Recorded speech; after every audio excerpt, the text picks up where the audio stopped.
Warm good evening to all of you.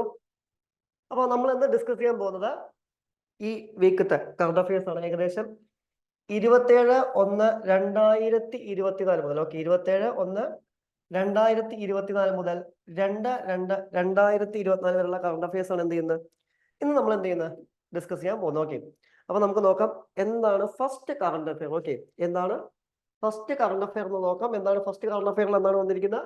The cancer. Okay, എന്താണ് cancer current affair ആയി വരാനുള്ള ഒരു കാരണം എന്ന് പറയുന്നത്? എന്താ നമുക്ക് നോക്കാം. എന്താണ്? The childhood cancers are emerging as a significant public health concern in India, and with notable percentage of cancer patients falling under the age of 15. അതായത് എന്താണ് ഇന്ത്യയിൽ എന്ത് കൂടി വരികയാണ് എന്ന് പറയുന്നത്? Childhood cancer. ഓക്കെ, ഇന്ത്യയിൽ എന്താണ് ചൈൽഡ്ഹുഡ് ക്യാൻസർ എന്താണ് കൂടി വരുന്നതായിട്ട് എന്ത് ചെയ്യാൻ പറ്റും? നമുക്ക് കാണാൻ പറ്റും. 15 വയസ്സിന് താഴെയുള്ള കുട്ടികൾക്ക് എന്ത് ചെയ്യുന്നുണ്ട്? വളരെ ക്രമാതീതമായ രീതിയിൽ എന്ത് ചെയ്യുന്നുണ്ട്? ക്യാൻസർ കൂടുന്നുണ്ട് എന്നും ഇത് ഇന്ത്യൻ ഹെൽത്ത് സെക്ടറിനെ സംബന്ധിച്ചിടത്തോളം എന്താണ് വളരെ ഇമ്പോർട്ടന്റ് ആയ ന്യൂസ് ആണ് അല്ലെ, അല്ലെങ്കിൽ എന്താണ് ഒരു പ്രധാനപ്പെട്ട കൺസേൺ ആണ്. ഇന്ത്യൻ ഹെൽത്ത് സെക്ടറിനെ സംബന്ധിച്ചിടത്തോളം എന്താണ് പ്രധാനപ്പെട്ട ഒരു കൺസേൺ ആണ് എന്താണ് ഇത്തരം ഒരു ന്യൂസ്. ഓക്കെ, അപ്പൊ നമുക്ക് ഇത്തരം ഒരു കറണ്ട് അഫെയർ വരുമ്പോൾ നമുക്ക് പ്രധാനമായിട്ടും ഏതൊക്കെ ഭാഗങ്ങളിൽ നിന്നാണ് ചോദ്യം ചോദിക്കാൻ സാധ്യതയുള്ളതെന്ന് ചോദിച്ചെങ്കിൽ, ഉദാഹരണമായിട്ട് ഏതൊക്കെ ടൈപ്പ് ക്യാൻസർ ഉണ്ട് എന്ന് എന്ത് ചെയ്യാം നമ്മളോട് ചോദിക്കാം അല്ലെ. ആദ്യം നമ്മൾ മനസ്സിലാക്കേണ്ടത് എന്താണ് ക്യാൻസർ എന്നുള്ളതാണ്. ഓക്കെ, എന്താണ് ക്യാൻസർ എന്നതുകൊണ്ട് ഉദ്ദേശിക്കുന്നത്? എന്താണ്? It is a complex and broad term used describe a group of diseases characterised by uncontrolled growth of spread of abnormal cells in the body. അതായത് എന്താണ് നമ്മുടെ മനുഷ്യ ശരീരത്തില് അസാധാരണമായ കോശങ്ങളുടെ അനിയന്ത്രിതമായ വളർച്ചയും അതുപോലെ തന്നെ എന്ത് ചെയ്യാറുണ്ട്? സ്പ്രെഡ് വ്യാപിക്കുകയും ചെയ്യുന്നതിനെ നമ്മൾ വിളിക്കുന്നതാണ് ഏത്? ക്യാൻസർ എന്ന് വിളിക്കുന്നത്. ഓക്കെ, ക്യാൻസർ എന്ന് പറയുന്നത് എന്താണ് ഒരു ബ്രോഡ് ടേം ആണ്. എന്താണ് ഉദ്ദേശിക്കുന്നത്? നമ്മുടെ ശരീരത്തിൽ എന്താണ് അൺകൺട്രോൾ ആയ രീതിയിൽ എന്ത് ചെയ്യുന്നു? അബ്നോർമൽ സെൽസ് എന്താണ് വളരുകയും അതുപോലെ തന്നെ അത് സ്പ്രെഡ് ചെയ്യുകയും ചെയ്യുന്നതിനെ നമ്മൾ വിളിക്കുന്ന പേരാണ് എന്ത്? ക്യാൻസർ. ഓക്കെ, ഈ അബ്നോർമൽ സെൽസിനെ നമ്മൾ എന്ത് പേരിലാണ് വിളിക്കുന്നത് എന്ന് വെച്ച് കഴിഞ്ഞാൽ എന്ത് പേരിലാണ് വിളിക്കുന്നത്? ക്യാൻസർ സെൽസ് എന്നുള്ള പേരിലാണ്. ഓക്കെ, ഈ അബ്നോർമൽ സെൽസിനെ നമ്മൾ എന്ത് പേരിലാണ് വിളിക്കുന്നത് എന്ന് വെച്ച് കഴിഞ്ഞാൽ എന്താണ്?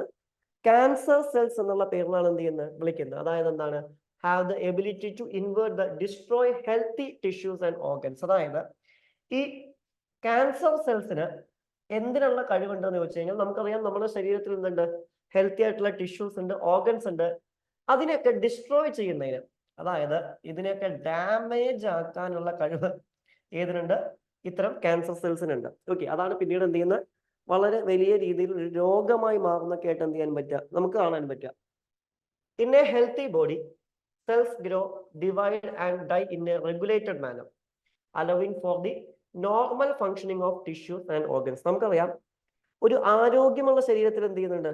കോശങ്ങൾ വളരുന്നുണ്ട്, അതുപോലെ തന്നെ എന്താണ് അത് വിഭജിക്കുകയും മരിക്കുകയും ചെയ്യുന്നുണ്ട്. ഓക്കെ, ഇത് ഒരു നോർമൽ ആയിട്ടുള്ള പ്രവർത്തനമാണ്. പക്ഷേ ക്യാൻസറിന്റെ കേസിൽ എന്താണ് സംഭവിക്കുന്നത്? Certain genetic mutations of abnormalities disrupt this normal cell cycle causing the cell divide and grow uncontrollably. അതായത് ഒരു സാധാരണ മനുഷ്യന്റെ ശരീരത്തിൽ എന്ത് ചെയ്യണം? സെൽസ് എന്ത് ചെയ്യണം?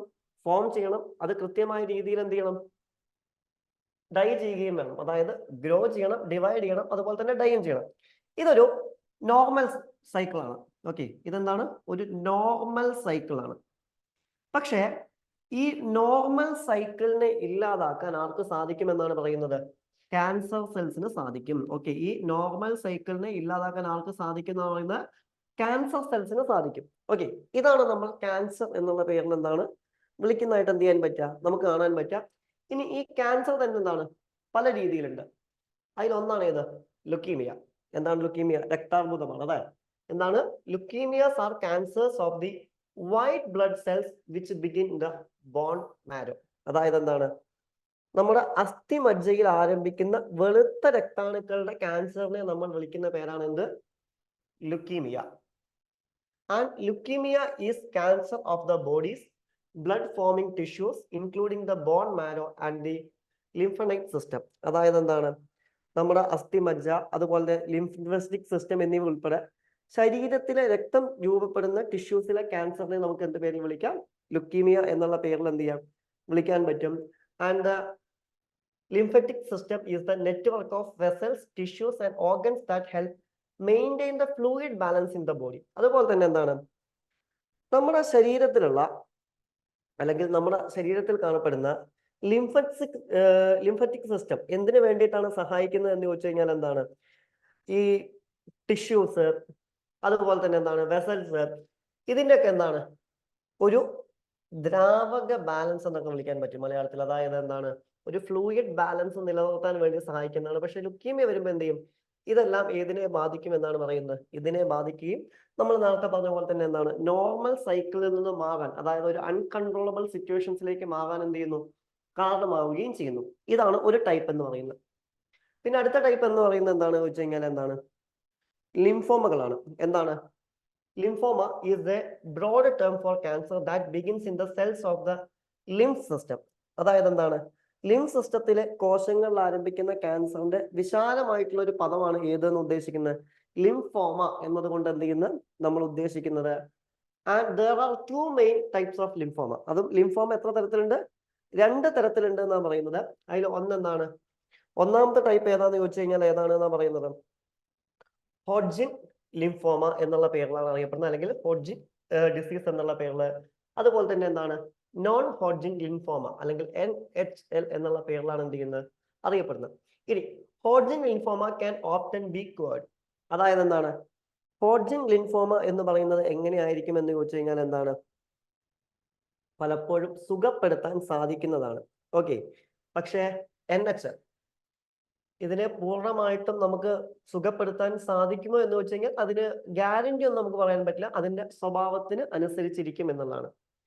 And both leukaemia and lymphomas originate in the lymphocyte. However, leukemia typically originates in the bone marrow and spread through the bloodstream, while lymphoma usually originates in the lymph nodes or the spleen and the spreads to the lymphatic system. അതായത് എന്താണ് പറയുന്നത് ലുക്കീമിയയും അതുപോലെ തന്നെ എന്താണ് ലിംഫോമയും അതുപോലെ തന്നെ ലിംഫോസൈറ്റുകളിൽ നിന്നാണ് എന്ത് ചെയ്യുന്നത് ഉത്ഭവിക്കുന്നതായിട്ട് എന്ത് ചെയ്യാൻ പറ്റുക നമുക്ക് കാണാൻ പറ്റാം. അതുപോലെ തന്നെ എന്താണ് സാധാരണയായിട്ട് എന്താണ് നമ്മുടെ അസ്ഥിമജ്ജയിൽ നിന്ന് ഉത്ഭവിച്ച എന്താണ് ഇത് രക്തപ്രവാഹത്തിലൂടെയാണ് പടരുന്നതായിട്ട് എന്ത് ചെയ്യാൻ പറ്റുക നമുക്ക് കാണാൻ പറ്റുക എന്നുള്ള ഏതിന്റെ പ്രത്യേകതയാണ്? ഇതിന്റെ പ്രത്യേകതയാണ്. പിന്നെ വരുന്നതാണ് ഏത് ബോൺ ക്യാൻസർ എന്ന് വിളിക്കുന്നത്. ഓക്കെ, നമ്മുടെ അസ്ഥികൾക്ക് ഉണ്ടാവുന്നതാണ്. ഇതെന്താണ് കാരണം? It is caused when unusual cells grow out of the control in bone. It is destroy normal bone tissue. അതായത് എന്താണ് അസ്ഥികളിൽ എന്താണ് അസാധാരണമായ കോശങ്ങൾ എന്താണ് അനിയന്ത്രിതമായിട്ട് അല്ലെ അൺകൺട്രോൾഡ് ആയിട്ട് വളരുമ്പോഴാണ് എന്ത് ചെയ്യുന്നത് ഇത്തരത്തിലൊരു പ്രശ്നം ഉണ്ടാവുന്നത്. ഇത് എന്തിനെ ഡിസ്ട്രോയ് ചെയ്യും എന്നാണ് പറയുന്നത്? നമ്മുടെ നോർമൽ ബോൺ ടിഷ്യൂസിനെ എന്ത് ചെയ്യും? ഡിസ്ട്രോയ് ചെയ്യും. നമ്മൾ ശ്രദ്ധിക്കണം, ഏതൊരു ക്യാൻസർ ആയി കഴിഞ്ഞാലും അവിടെ സംഭവിക്കുന്നത് എന്താണ് അൺകൺട്രോൾഡ് ആയിട്ടുള്ള രീതിയിൽ. അതാണ് ഏറ്റവും ഇമ്പോർട്ടന്റ് ആയ പോയിന്റ്. ഓക്കെ, അൺകൺട്രോൾഡ് ആയിട്ടുള്ള രീതിയിൽ എന്ത് ചെയ്യുന്നു ടിഷ്യൂസ് ഫോം ചെയ്യുന്നു എന്നുള്ളതാണ് ഇതിന്റെ ബേസിക് ഇഷ്യൂ എന്ന് വിളിക്കുന്നത്, ക്യാൻസറിന്റെ ബേസിക് ഇഷ്യൂ എന്ന് വിളിക്കുന്നത്. And this variety of bone cancer occurs most often in the children and young adults in the bones of the leg or arm. ഇത് പ്രധാനമായിട്ട് എവിടെയാണ് കാണപ്പെടുന്നത് എന്ന് വെച്ച് കഴിഞ്ഞാൽ എന്താണ് കുട്ടികളിലും യുവാക്കളിലും ഒക്കെ കൈയിന്റെയോ കാലിന്റെയോ അസ്ഥികളിലാണ്. ഓക്കെ, അപ്പൊ പ്രധാനമായിട്ടും ബോൺ ക്യാൻസർ എവിടെയാണ് വരുന്നത് എന്ന് വെച്ച് കഴിഞ്ഞാൽ ആർക്കാണ് വരുന്നത് എന്ന് വെച്ച് കഴിഞ്ഞാൽ ഒന്നുകിൽ എന്താണ് ചിൽഡ്രൻസിന് അല്ലെങ്കിൽ യങ് അഡൾട്ട്സിന്. എവിടെയാണ് വരുന്നത്? ഒന്നെങ്കിൽ കയ്യിലോ അല്ലെങ്കിൽ കാലിലോ ഒക്കെയാണ് എന്താണ് ഇത്തരം രോഗം വരുന്നതായിട്ട് എന്ത് ചെയ്യാൻ പറ്റുക നമുക്ക് കാണാൻ പറ്റുക. അതാണ് ഇത് ബോൺ ക്യാൻസർ എന്ന് വിളിക്കുന്നത്. പിന്നെ വരുന്നതാണ് ഇത് സെൻട്രൽ നെർവസ് സിസ്റ്റം ട്യൂമറസ്. അതായത് എന്താണ് ഈ നിങ്ങളെ ഫോട്ടോസ് ഒക്കെ ഉണ്ടാവും, ഈ ഒരു മുഴ ഫോം ചെയ്യാന്ന് പറയും അല്ലെ, ശരീരത്തിന്റെ ഏതെങ്കിലും ഒരു ഭാഗത്ത് എന്ത് ചെയ്യാണ് മുഴ ഫോം ചെയ്യുന്നതാണ് സെൻട്രൽ നെർവസ് സിസ്റ്റം ട്യൂമറസ് എന്നുള്ള പേരിൽ എന്ത് ചെയ്യുന്നത് അറിയപ്പെടുന്നത്. ഇതെന്താണ് this tumour occurs when the abnormal cells formed in the brain or spinal cord. അതായത് എന്താണ് തലച്ചോറിലെ സുഷുമ്നാ നാഡിയിൽ അസാധാരണമായ കോശങ്ങൾ രൂപപ്പെടുമ്പോഴാണ് എന്തിലേക്ക് മാറുന്നത്? അത് ട്യൂമറിലേക്ക് മാറുന്നതായിട്ട് എന്ത് ചെയ്യാൻ പറ്റുക നമുക്ക് കാണാൻ പറ്റുക. A central nervous system tumor can be either cancerous or benign. Both times need medical care. അതായത് എന്താണ് ഒരു സെൻട്രൽ നെർവസ് സിസ്റ്റം ട്യൂമർ എന്ന് പറയുന്നത് അർബുദമാകാം, അതുപോലെ തന്നെ അതിന്റെ തുടക്കമാവാം. പക്ഷെ എന്തിനായാലും എന്തിന്റെ സഹായം ആവശ്യമുണ്ട്? മെഡിക്കൽ സഹായം നമുക്ക് ആവശ്യമാണ്. A cancerous tumor is the malignant and meaning it can grow fast and spread other parts of the body. അതുപോലെ തന്നെ എന്താണ് ഒരു ട്യൂമർ എന്ന് പറയുന്ന മാരകമാണ്. അതെന്ത് ചെയ്യുന്നു? വളരെ വേഗത്തിൽ വളരുകയും മറ്റു ഭാഗങ്ങളിലേക്ക് വ്യാപിക്കുകയും ചെയ്യും. പക്ഷേ the begin of tumour means the tumour will be often grow more slowly and will not spread other parts of the body എന്നാണ്. അതായത് എന്താണ്? തുടക്കത്തിലുള്ള ട്യൂമർ ആണെന്നുണ്ടെങ്കിൽ എന്ത് ചെയ്യും? അത് വളരെ മെല്ലെ മാത്രമേ എന്ത് ചെയ്യുള്ളൂ? ഗ്രോ ചെയ്യുള്ളൂ. പക്ഷെ ശരീരത്തിന്റെ ബാക്കി ഭാഗങ്ങളിലേക്ക് സ്പ്രെഡ് ചെയ്യില്ല എന്നുള്ള ഇതിന്റെ പ്രത്യേകതയാണ്. ഓക്കെ. അപ്പൊ എന്താണ് ക്യാൻസർ എന്ന് ചോദിച്ചു കഴിഞ്ഞാൽ, ഓക്കെ, അല്ലെങ്കിൽ എന്താണ് ക്യാൻസർ എന്നുകൊണ്ട് ഉദ്ദേശിക്കുന്നത് എന്ന് ചോദിച്ചു കഴിഞ്ഞാൽ നമുക്ക് പ്രധാനമായിട്ടും പറയാൻ പറ്റുന്ന ഒരു കാര്യം എന്താണ്? Uncontrolled growth and spread of abnormal cells in the body. ഇതാണ് നമ്മൾ എന്തുകൊണ്ട് പ്രധാനമായിട്ടും ഉദ്ദേശിക്കുന്നത്? ക്യാൻസർ എന്നുള്ളത് കൊണ്ട് എന്ത് ചെയ്യുന്ന നമ്മൾ പ്രധാനമായിട്ടും ഉദ്ദേശിക്കുന്നത്. ക്ലിയർ? ഓക്കെ, ഇതാണ് ആദ്യത്തെ കറണ്ട് അഫയർ. അപ്പോൾ വേണമെങ്കിൽ ചോദിക്കാം എത്ര ടൈപ്പ് ക്യാൻസേഴ്സ് ഉണ്ട്, അത് എന്തിനൊക്കെ കാരണമാവുന്നുണ്ട്, അല്ലെങ്കിൽ ബോൺ ക്യാൻസർ പ്രധാനമായിട്ടും ആരിലൊക്കെയാണ് കാണപ്പെടുന്നത്? ഇത്തരം ചോദ്യങ്ങളൊക്കെ എന്താണ് നോർമലി നമുക്ക് നമ്മുടെ എക്സാംസിന് എന്താണ് പ്രതീക്ഷിക്കാവുന്നതാണ് എന്നുള്ളതാണ്. Okay, and any doubts?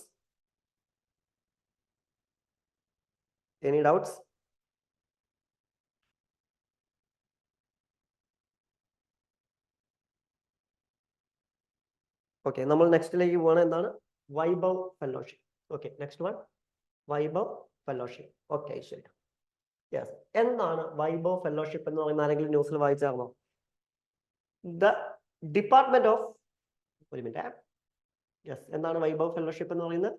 The Department of Science and Technology, that means GST, recently unveiled the first cohort fellow under the Vaishak Bharatiya Vaigyanik, that means Vaibhav scheme, a strategic initiative aimed to fostering the short-term collaborations with the Indian origin scientists based abroad.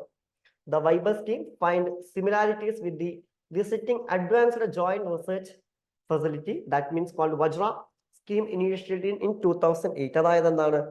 Department of science and technology അഥവാ DSTയുടെ അടുത്തിടെയുള്ള വൈഷ്വിക്കിന്റെ കീഴിലുള്ള ആദ്യത്തെ ഒരു ഫെലോഷിപ്പാണ് ഏതെന്ന് വിളിക്കുന്നത്? Vaibhav scheme എന്ന് വിളിക്കുന്നത്.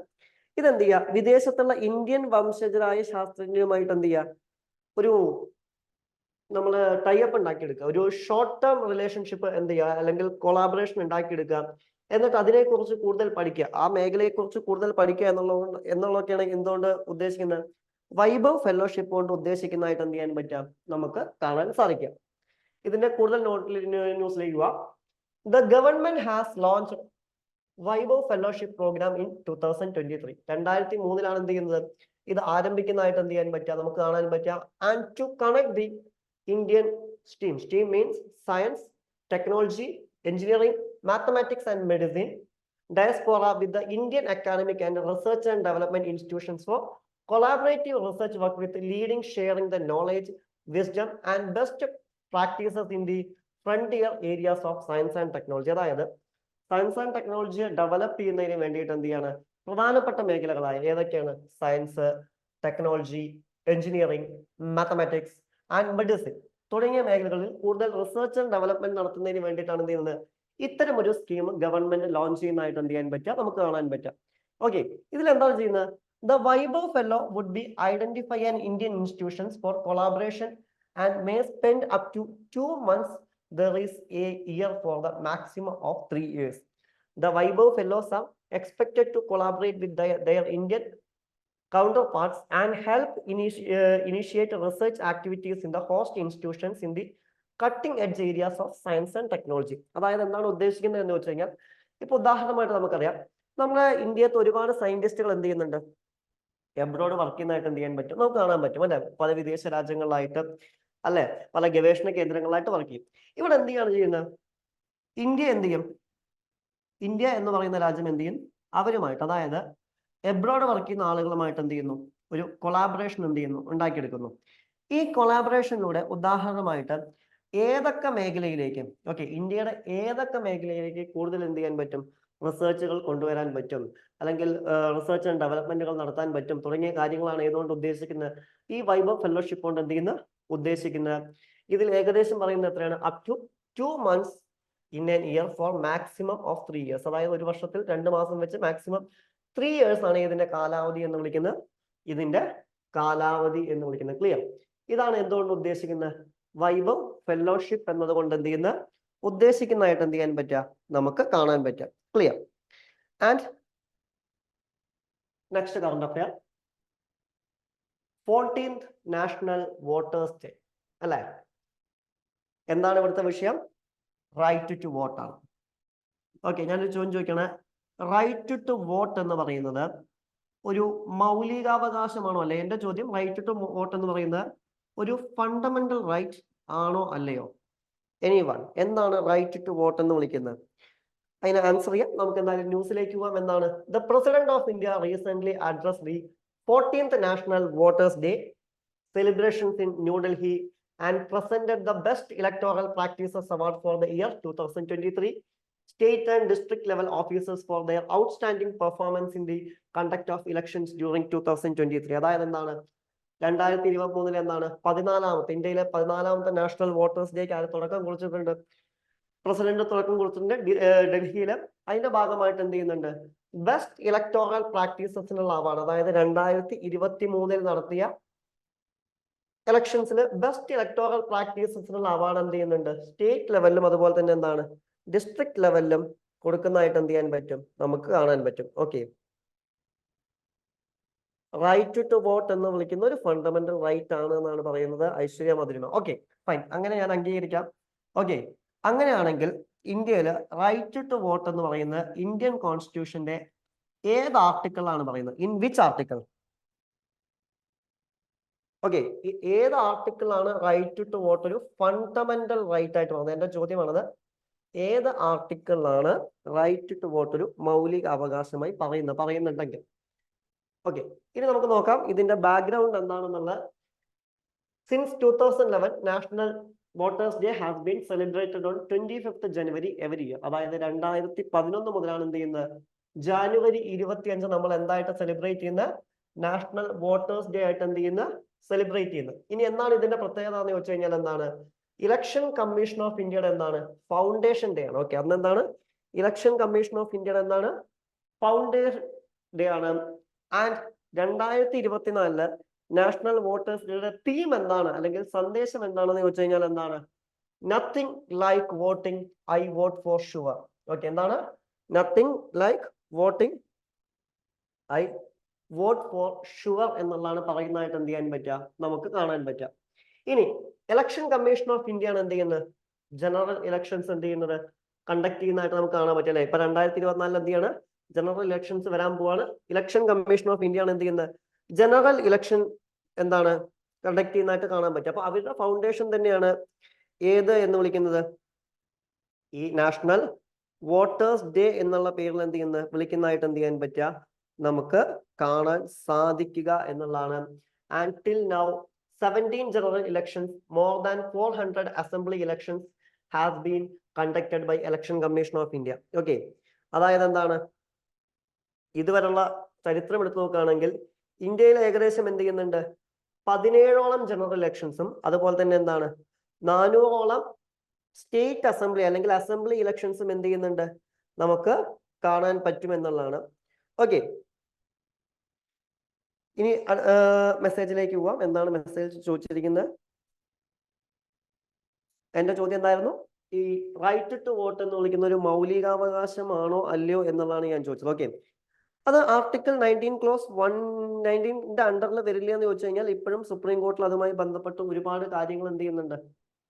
അതായത് അതുമായി ചർച്ച ചെയ്യപ്പെട്ട ഒരുപാട് ചർച്ചകൾ നടന്നുകൊണ്ടിരിക്കുന്നുണ്ട്. ഒഫീഷ്യലി നമുക്ക് അത് എന്താണെന്ന് പറയാൻ പറ്റില്ല. നിലവിൽ ഒരു മൗലികാവകാശമാണ് എന്ന് പറയാൻ പറ്റില്ല. ഓക്കെ, നിലവിൽ എന്താണ്? അത് മൗലികാവകാശമാണ് എന്ന് എന്ത് ചെയ്യാൻ പറ്റില്ല? നമുക്ക് പൂർണ്ണമായിട്ടും പറയാൻ പറ്റില്ല. നമുക്ക് റൈറ്റ് ടു വോട്ട് എന്ന് പറയുന്നത് ഒഫീഷ്യലി ഇന്ത്യൻ കോൺസ്റ്റിറ്റ്യൂഷന്റെ ഏത് ആർട്ടിക്കിൾ ആണ് പറയുന്നത് എന്ന് വെച്ച് കഴിഞ്ഞാൽ ആർട്ടിക്കിൾ 326 പറയുന്നത്. ഓക്കെ, ആർട്ടിക്കിൾ എന്താണ്? 326 പറയുന്നത്. നിലവിൽ റൈറ്റ് ടു വോട്ട് എന്ന് വിളിക്കുന്നത് എന്താണെന്ന് ചോദിച്ചു കഴിഞ്ഞാൽ ഒരു കോൺസ്റ്റിറ്റ്യൂഷണൽ റൈറ്റ്സ് ആണ്. ഓക്കെ, നിലവിൽ റൈറ്റ് ടു വോട്ട് എന്ന് വിളിക്കുന്നത് എന്താണ്? ഒരു കോൺസ്റ്റിറ്റ്യൂഷണൽ റൈറ്റ് ആണ് എന്നുള്ളതാണ്. ഓക്കെ, ഒരു മൗലികാവകാശമായിട്ട് നിലവിൽ എന്തിനെ കുറിച്ച് പറയുന്നില്ല? റൈറ്റ് ടു വോട്ടിനെ എന്ത് ചെയ്യുന്നില്ല? പറയുന്നില്ല. ആർട്ടിക്കിൾ 326 എന്താണ് പറയുന്നത് എന്ന് വെച്ച് കഴിഞ്ഞാൽ എന്താണ്? 18 വയസ്സ് കഴിഞ്ഞാൽ ഏതൊരു വ്യക്തിക്കും എന്ത് ചെയ്യാം? വോട്ട് ചെയ്യാം എന്നുള്ളതാണ്. പക്ഷെ ഇപ്പൊ ഉദാഹരണമായിട്ട് മറ്റ് പല രാജ്യങ്ങൾ എടുക്കുകയാണെങ്കിൽ, മറ്റ് പല ഡെമോക്രാറ്റിക് കൺട്രീസ് എടുക്കുകയാണെങ്കിൽ റൈറ്റ് ടു വോട്ട് എന്ന് വിളിക്കുന്നത് എന്താണ്? അവരുടെ ഫണ്ടമെന്റൽ റൈറ്റ് തന്നെയാണ്. യാതൊരു തരത്തിലും എന്തില്ല? സംശയമില്ല. പക്ഷെ ഇന്ത്യൻ കോൺസ്റ്റിറ്റ്യൂഷൻ എന്താണ്? ആർട്ടിക്കിൾ 326 എന്ത് ചെയ്യുന്നത് ഇതിനെക്കുറിച്ച് പറയുന്നതായിട്ട് എന്ത് ചെയ്യാൻ പറ്റും, നമുക്ക് കാണാൻ പറ്റും. പലപ്പോഴും നമുക്ക് വരുന്ന ഒരു കൺഫ്യൂസിങ് സ്റ്റേറ്റ്മെന്റ് കൂടിയാണത്. മൗലികാവകാശമാണോ അല്ലയോ എന്നുള്ളത് അതിനെക്കുറിച്ച് ഇപ്പോഴും വളരെ വലിയ രീതിയിലുള്ള ചർച്ചകൾ നടന്നുകൊണ്ടിരിക്കുന്നുണ്ട്. എന്തുകൊണ്ട് മൗലികാവകാശമാക്കുന്നില്ല എന്ന് വെച്ച് കഴിഞ്ഞാൽ അതിനും റീസൺസ് ഒരുപാടുണ്ട്. നിലവിൽ എന്താണ് ഒരു കോൺസ്റ്റിറ്റ്യൂഷണൽ റൈറ്റ്സ് എന്ന് പറഞ്ഞു കഴിഞ്ഞാൽ എന്താണ്, ഭരണഘടന തരുന്ന ഒരു അവകാശമാണ് ഏത്, നമ്മുടെ റൈറ്റ് ടു വോട്ട് എന്ന് വിളിക്കുന്നത്. Clear? Yes. Next current affair national human rights commission ആണ്, NHRC. ഓക്കെ, എന്താണ് നാഷണൽ ഹ്യൂമൻ റൈറ്റ്സ് കമ്മീഷൻ ന്യൂസിൽ വരാനുള്ള ഒരു കാരണം? Recently, the National Human Rights Commission (NHRC) emphasized the importance of executing the recommendations of the Idiot Commission report to address the concerns of nomadic, semi-nomadic, and denotified tribes. That means NTs, SNTs, and DNTs in India. Okay. ഇതാണ് നിലവിൽ എന്താണ് national human rights commission എന്തായി വരാനുള്ള ഒരു കാരണം, current affair ആയിട്ട് വരാനുള്ള ഒരു കാരണം. ഇപ്പൊ ഇങ്ങനെ ഒരു ചോദ്യം വരുമ്പോൾ പ്രധാനമായിട്ടും ഇവിടെ നമുക്കറിയാം ഈ ഒരു ന്യൂസിൽ നിന്ന് നമ്മളോട് എന്ത് ചെയ്യാൻ പറ്റില്ല, അങ്ങനെ വലിയ രീതിയിലുള്ള ക്വസ്റ്റ്യൻസ് ഒന്നും എന്ത് ചെയ്യാൻ പറ്റില്ല, ചോദിക്കാൻ പറ്റില്ല. പക്ഷെ എന്ത് ചോദിക്കാം, നാഷണൽ ഹ്യൂമൻ റൈറ്റ്സ് കമ്മീഷനുമായി ബന്ധപ്പെട്ട് എന്ത് ചെയ്യാം, ചോദ്യങ്ങൾ വേണമെങ്കിൽ എന്ത് ചെയ്യാം, ചോദിക്കാം. ഓക്കെ, നമ്മൾ നാഷണൽ ഹ്യൂമൻ റൈറ്റ്സ് കമ്മീഷനിലേക്ക് വരികയാണെങ്കിൽ എന്നാണ് നാഷണൽ ഹ്യൂമൻ റൈറ്റ്സ് കമ്മീഷൻ വരുന്നത് എന്ന് ചോദിച്ചു കഴിഞ്ഞാൽ 1993 പാസ്സാക്കിയ പ്രൊട്ടക്ഷൻ ഓഫ് ഹ്യൂമൻ റൈറ്റ്സ് ആക്ടിന്റെ അണ്ടറിൽ 1993 ഒക്ടോബർ 12 എന്ത് സ്ഥാപിതമാവുന്നതായിട്ട് നമുക്ക് കാണാൻ പറ്റുക, നാഷണൽ ഹ്യൂമൻ റൈറ്റ്സ് കമ്മീഷൻ സ്ഥാപിതമാവുന്നതായിട്ട് കാണാൻ പറ്റുക. ഓക്കെ, പിന്നീട് എന്ത് ചെയ്തിരുന്നു, it was amended by the protection of human rights amendment act 2006 and the human rights amendment act 2019. പിന്നീട് 2006 അതുപോലെ തന്നെ എന്താണ് 2019 എന്ത് ചെയ്തിരുന്നു, ഈ ആക്ട് എന്ത് ചെയ്തിരുന്നു, നമ്മൾ അമെൻഡ് ചെയ്തിരുന്നു. വളരെ വലിയ രീതിയിൽ എന്ത് ചെയ്തിരുന്നു, വ്യത്യാസം വരുത്തിയതായിട്ട് കാണാൻ പറ്റും. And it was established on the conformity with the Paris Principles adopted for the promotion and protection of human rights in the Paris, October 1991, and endorsed by the General Assembly of the United Nations in December 1993. പിന്നീട് എന്ത് ചെയ്യുന്നുണ്ട്, United നേഷൻസിനും Paris പ്രിൻസിപ്പിൾസിന്റെ ഭാഗമായിട്ട് human റൈറ്റ്സിനെ protect ചെയ്യുന്ന രീതിയിൽ എന്ത് ചെയ്യുന്നുണ്ട്, ഒരുപാട് നിയമങ്ങളൊക്കെ വന്നായിട്ട് എന്ത് ചെയ്യാൻ പറ്റും, നമുക്ക് കാണാൻ സാധിക്കും. ഇനി ഇന്ത്യയിലേക്കുള്ള ഹ്യൂമൻ റൈറ്റ്സ് കമ്മീഷനിലേക്ക് വരികയാണെങ്കിൽ ഇതിന്റെ ചെയർമാൻ ആരാന്ന് ചോദിച്ചു കഴിഞ്ഞാൽ എന്താണ്, retired chief justice of India ആയിരിക്കും ഏതിന്റെ ചെയർമാൻ എന്ന് വിളിക്കുന്നത്, ഹ്യൂമൻ റൈറ്റ്സ് കമ്മീഷന്റെ എന്താണ് ചെയർമാൻ എന്ന് വിളിക്കുന്നത്. അതുപോലെ തന്നെ ഒരു മെമ്പർ എവിടെ നിന്നായിരിക്കും, one who has been judge of the supreme court. അതായത് എന്താണ്, ഒരാൾ സുപ്രീം കോർട്ടിൽ എന്തായിരിക്കും, ജഡ്ജായിരിക്കും. മറ്റൊരാൾ എന്തായിരിക്കും, ഹൈക്കോർട്ടിൽ എന്തായിരിക്കും, ചീഫ് ജസ്റ്റിസ് ആയിരിക്കും. അതുപോലെ തന്നെ മറ്റ് 3 അംഗങ്ങൾ എങ്ങനെയായിരിക്കും, candidate with the knowledge of practical experience in the matters of human rights. ബാക്കി 3 ആളുകൾ എന്താണ്, ഹ്യൂമൻ റൈറ്റ്സ് മേഖലയിൽ എന്താണ് എക്സ്പീരിയൻസ് ഉള്ള ആളുകളായിരിക്കും. പക്ഷെ ഈ 3 പേരെ എടുക്കുമ്പോൾ ഒരു കണ്ടീഷൻ ഉണ്ട്, ഇതിൽ ഒരു വ്യക്തി എന്ന് പറയുന്ന ആരായിരിക്കണം, വുമൺ ആയിരിക്കണം. ഓക്കെ, ഈ 3 പേരെ എടുക്കുമ്പോൾ അതിൽ ഒരു വ്യക്തി എന്ന് പറയുന്ന ആരായിരിക്കണം, വുമൺ ആയിരിക്കണം എന്നും എന്തുണ്ട്, കണ്ടീഷൻ ഉണ്ട്. ഇനി നമ്മൾ ഡീംഡ് മെമ്പേഴ്സിലേക്ക് പോവുകയാണെന്നുണ്ടെങ്കിൽ പ്രത്യേകം ചില നാഷണൽ കമ്മീഷൻസിൽ നിന്നാണ് എന്ത് ചെയ്യുന്നത്, deemed members, ex officio members വരുന്നതായിട്ട് കാണാൻ പറ്റാം. അങ്ങനെ 7 പേരാണുള്ളത്. എവിടെ നിന്നൊക്കെയാണ് വരുന്നത്, നാഷണൽ കമ്മീഷൻ ഫോർ മൈനോറിറ്റീസ്, അതുപോലെ തന്നെ എന്താണ് national commission for scheduled caste, and national commission for scheduled tribe, and national commission for woman, and national commission for protection of child rights, and national commission for backward classes, and chief commissioner for person with disabilities. Okay, ഇത്രയും ഭാഗങ്ങളിൽ നിന്നാണ് എന്ത് ചെയ്യുന്നത്, deemed members വരുന്നതായിട്ട് എന്ത് ചെയ്യാൻ പറ്റുക, നമുക്ക് കാണാൻ പറ്റുക. അതുപോലെ തന്നെ ആലോചിക്കുക, ഈ നാഷണൽ ഹ്യൂമൻ റൈറ്റ്സ് കമ്മീഷൻ എന്ന് വിളിക്കുന്നത് എന്ത് കൂടിയാണ്, ഒരു ക്വാസി ജുഡീഷ്യൽ ബോഡി കൂടിയാണ്. എന്താണ് നമ്മൾ ക്വാസി ജുഡീഷ്യൽ ബോഡി എന്നുകൊണ്ട് എന്താണ് ഉദ്ദേശിക്കുന്നത്, what you mean by quasi judicial body, anyone? നമുക്ക് വേണമെങ്കിൽ പറയാം ഹ്യൂമൻ റൈറ്റ്സ് കമ്മീഷൻ എന്ന് വിളിക്കുന്ന ഒരു ക്വാസി ജുഡീഷ്യൽ ബോഡിയാണ്, അല്ലെങ്കിൽ എന്താണ് ഒരു സെമി ജുഡീഷ്യൽ ബോഡിയാണ്. ഓക്കെ, എന്താണ് ക്വാസി ജുഡീഷ്യൽ ബോഡിയാണ് അല്ലെങ്കിൽ സെമി ജുഡീഷ്യൽ ബോഡിയാണ് ഏത് എന്ന് വിളിക്കുന്നത്, നാഷണൽ ഹ്യൂമൻ റൈറ്റ്സ് കമ്മീഷൻ എന്നുകൊണ്ട് എന്ത് ചെയ്യുന്നു, ഉദ്ദേശിക്കുന്നത്. എന്താണ് നമ്മൾ ക്വാസി ജുഡീഷ്യൽ ബോഡി അല്ലെങ്കിൽ എന്താണ് സെമി ജുഡീഷ്യൽ ബോഡി എന്നുകൊണ്ട് നമ്മൾ എന്താണ് ഉദ്ദേശിക്കുന്നത്, എനിവൺ? ആരെങ്കിലും പറഞ്ഞേ, കേട്ടിട്ടുണ്ടോ ക്വാസി ജുഡീഷ്യൽ ബോഡി എന്നുള്ള വാക്ക് കേട്ടിട്ടുണ്ടോ? എനി ഐഡിയ എന്താണ് ക്വാസി ജുഡീഷ്യൽ ബോഡി അല്ലെങ്കിൽ സെമി ജുഡീഷ്യൽ ബോഡി? അത് മെസ്സേജ് അയക്കാം. അപ്പോഴേക്ക് നമുക്ക് അടുത്ത ഭാഗം നോക്കി വരാം. ഇനി ഇവരെ എങ്ങനെയാണ് അപ്പോയിന്റ് ചെയ്യുന്നത്, എത്രയാണ് ഇവരുടെ കാലാവധി? നമുക്കറിയാം അപ്പോയിന്റ് ചെയ്യുന്ന ആരാന്ന് ചോദിച്ചു കഴിഞ്ഞാൽ ആരാണ്, പ്രസിഡന്റ് ആണ്. ഓക്കെ, അപ്പൊ ഇവരെ അപ്പോയിന്റ് ചെയ്യുന്ന ആരാന്ന് ചോദിച്ചു കഴിഞ്ഞാൽ ആരാണ്? പ്രസിഡന്റ് ആണ്. പ്രസിഡന്റിന്റെ ഏത് അധികാരത്തിന്റെ ഭാഗമാണ്? എക്സിക്യൂട്ടീവ് പവേഴ്സിന്റെ ഭാഗമാണ്. ഓക്കെ, പ്രസിഡന്റിന്റെ എക്സിക്യൂട്ടീവ് പവേഴ്സിന്റെ ഭാഗമായിട്ടാണ് എന്ത് ചെയ്യുന്നത്? ഇവരെ അപ്പോയിന്റ് ചെയ്യുന്നതായിട്ട് എന്ത് ചെയ്യാൻ പറ്റുക? നമുക്ക് കാണാൻ പറ്റുക. ഇനി ആരാണ് പ്രസിഡന്റിനെ റെക്കമെൻഡ് ചെയ്യുന്നത് എന്ന് വെച്ച് കഴിഞ്ഞാൽ എന്താണ്? ഒരു 6 മെമ്പർ കമ്മിറ്റിയാണ് പ്രസിഡന്റ് എന്ത് ചെയ്യുന്നത്? റെക്കമെൻഡ് ചെയ്യുന്നതായിട്ട് എന്ത് ചെയ്യാൻ പറ്റുക? നമുക്ക് കാണാൻ പറ്റുക. ഈ കമ്മിറ്റിയിൽ ആരൊക്കെ ഉണ്ടാവും എന്ന് ചോദിച്ചു കഴിഞ്ഞാൽ ആരൊക്കെ ഉണ്ടാവും? പ്രൈം മിനിസ്റ്റർ ഉണ്ടായിരിക്കും. അതുപോലെ തന്നെ എന്താണ്? ദ സ്പീക്കർ ഓഫ് ലോക്സഭ ഉണ്ടായിരിക്കും. അതുപോലെ തന്നെ എന്താണ്? ഡെപ്യൂട്ടി ചെയർമാൻ ഓഫ് രാജ്യസഭ ഉണ്ടായിരിക്കും. അതുപോലെ തന്നെ leaders of both houses in parliament ഉണ്ടായിരിക്കും.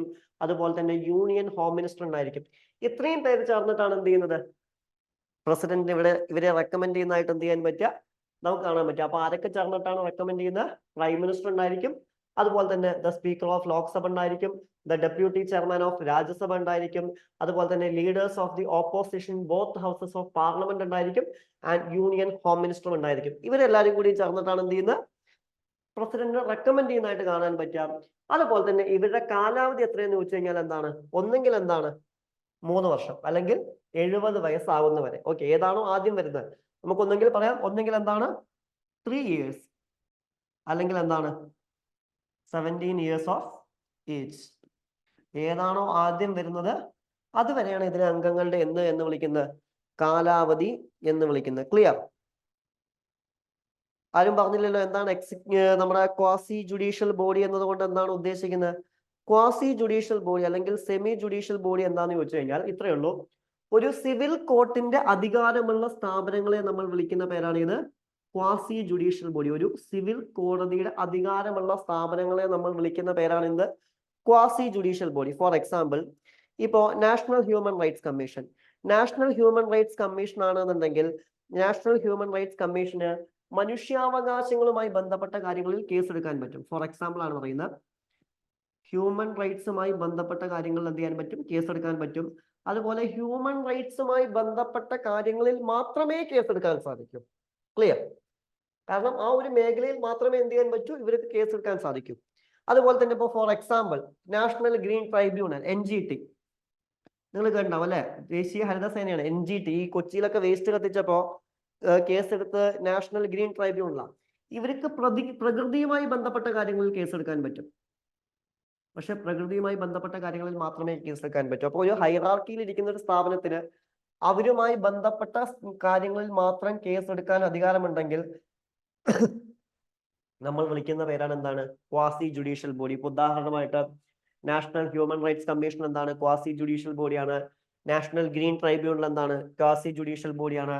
അതുപോലെ തന്നെ ഇന്ത്യയുടെ finance commission, Indian constitution article 280 നമ്മൾ 2 ആഴ്ച മുന്നേ പറഞ്ഞിരുന്നു. ഈ ഫൈനാൻസ് കമ്മീഷൻ എന്താണ്?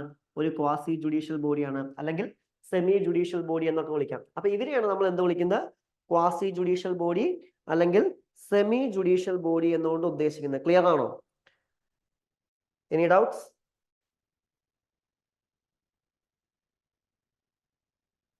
യെസ്, നെക്സ്റ്റ് കറണ്ട് അഫയർ ആണ് ഇത് G77. ഓക്കെ, എന്താണ് G77 വരാനുള്ള കാരണം? Madhurima, Aishwarya. Okay, fine.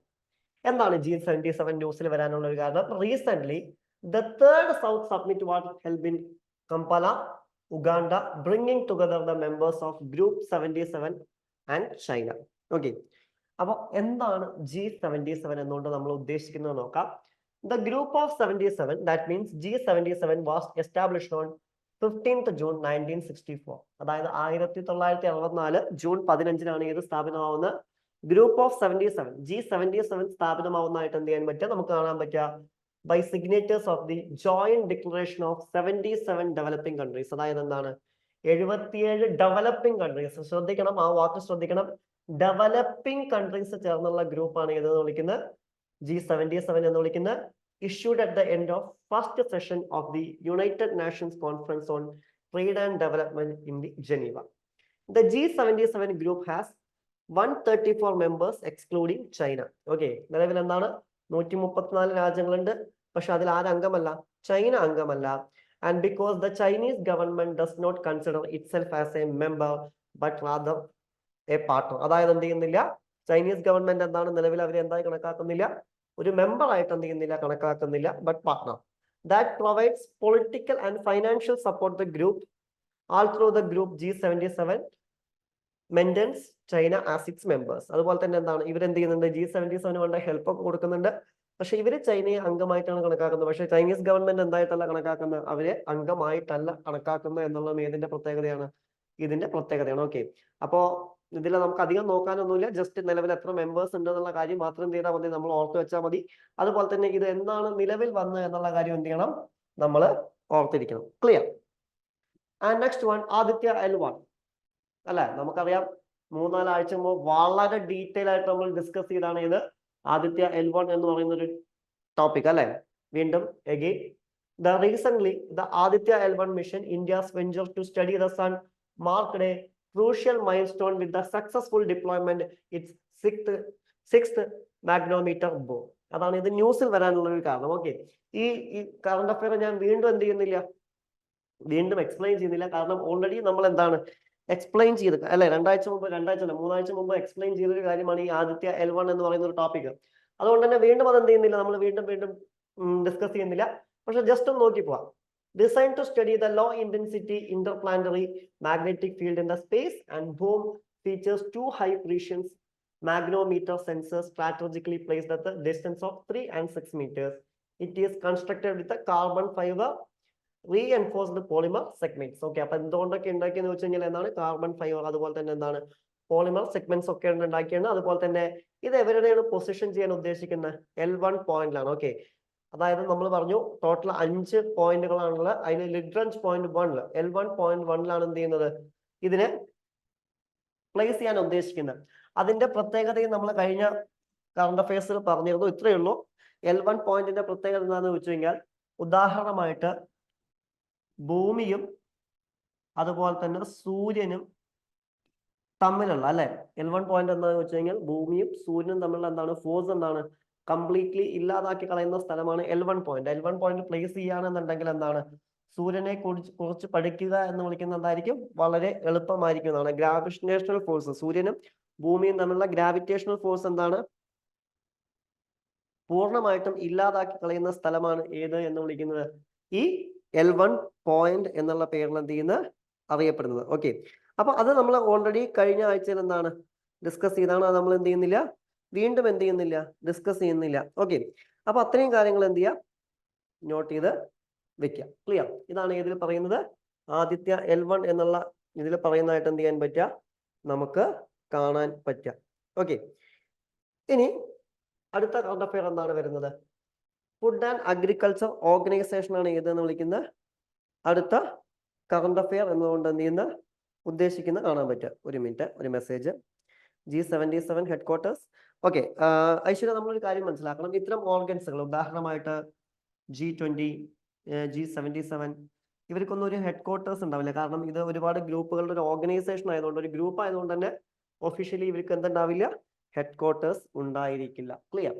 Okay, next one എന്താണ്, ഫുഡ് ആൻഡ് അഗ്രികൾച്ചർ ഓർഗനൈസേഷൻ ആണ്, FAO ആണ്. Recent the national institutions for transforming India, Niti Aayog, the ministry of agriculture and farmers welfare MOE and FW of the government of India and the Food and Agriculture Organization FAO of the United Nations jointly launched the investment form for advancing climate resilient agri-food systems in India, New Delhi. അതായത് എന്താണ് news, എന്താണ് നിലവിൽ എന്ത് ചെയ്യുന്നുണ്ട്, national institutions for transforming India. നമുക്കറിയാം നീതി ആയോഗ് ആണ്. എന്താണ് നീതി ആയോഗ് എന്ന് പറഞ്ഞു കഴിഞ്ഞാൽ നമുക്കറിയാം പഴയ പ്ലാനിംഗ് കമ്മീഷനെ അല്ലെ, പ്ലാനിംഗ് കമ്മീഷനെ റീപ്ലേസ് ചെയ്ത് കൊണ്ടുവന്ന സ്ഥാപനമാണ് ഏത് എന്ന് വിളിക്കുന്നത് നീതി ആയോഗ് എന്നുള്ള പേരിൽ എന്ത് ചെയ്യുന്നത് അറിയപ്പെടുന്നതായിട്ട് എന്ത് ചെയ്യാൻ പറ്റുക, നമുക്ക് കാണാൻ പറ്റുക. നിലവിൽ നീതി ആയോഗും അതുപോലെ തന്നെ the ministry of agriculture and farmers and വെൽഫെയറും കൂടെ ഗവൺമെന്റ് ഓഫ് ഇന്ത്യയുടെ മിനിസ്ട്രിയാണ്. അതുപോലെ തന്നെ എന്താണ് ഫുഡ് ആൻഡ് അഗ്രികൾച്ചർ ഓർഗനൈസേഷൻസും ഇവിടുത്തെ യുണൈറ്റഡ് നേഷൻസും ജോയിന്റ്ലി എന്ത് ചെയ്തിട്ടുണ്ട്, ഒരു സ്കീം ലോഞ്ച് ചെയ്തിട്ടുണ്ട്. എന്താണ്, investment form for advancing climate resilient agri food systems. അങ്ങനെ ഒരു പുതിയ എന്ത് ചെയ്തിട്ടുണ്ട്, സ്കീം കൊണ്ടുവന്നിട്ടുണ്ട്. അതാണ് ന്യൂസ്. നമുക്കിന്ന് പ്രധാനമായിട്ടും വരാനുള്ള കാര്യം, ഉദാഹരണമായിട്ട് ഓൾറെഡി നീതി ആയോഗ് എന്താണ് നമുക്കറിയാം, എന്താണ് പ്ലാനിംഗ് കമ്മീഷനെ റീപ്ലേസ് ചെയ്ത് കൊണ്ടുവന്ന സ്ഥാപനമാണ് ഇത് നീതി ആയോഗ്. പക്ഷെ ഒരു കാര്യം ആലോചിക്കണം, നീതി ആയോഗിലേക്ക് നമ്മൾ പോകുമ്പോൾ മുമ്പ് പ്ലാനിംഗ് കമ്മീഷൻ നമുക്കറിയാം 5 ഇയർ പ്ലാൻസ് ആയിരുന്നു അല്ലെ, ഒരു രാജ്യത്തെ ഡെവലപ്പ് ചെയ്യുന്നതിന് വേണ്ടിയിട്ട് അവർ കൊണ്ടുവന്ന ആശയം ഏതായിരുന്നു? 5-year പ്ലാൻസ് ആയിരുന്നു. ഇത് നമ്മൾ കടമെടുത്ത് എവിടെ നിന്നായിരുന്നു? USSR നിന്നായിരുന്നു. പക്ഷേ നീതി ആയോഗ് വന്നപ്പോൾ എന്ത് ചെയ്തു? അതിൽ ക്രമാതീതമായ വ്യത്യാസം വന്നു. നീതി ആയോഗിന്റെ പോക്കറ്റിൽ 2 പദ്ധതികളാണുള്ളത്. അതിൽ ഒന്ന് എന്ന് വിളിക്കുന്നത് ഷോർട്ട് ടേം പോളിസിയാണ്. ഓക്കെ, ഒന്നെന്ന് വിളിക്കുന്നത് ഏതാണ്? ഷോർട്ട് ടേം പോളിസികളാണ്. അതുപോലെ തന്നെ 2 എന്ന് വിളിക്കുന്നത് ഏതാണ്? ലോങ് ടേം പോളിസികളാണ്. Okay, long term policy. നമുക്ക് നിലവിൽ എന്തില്ല?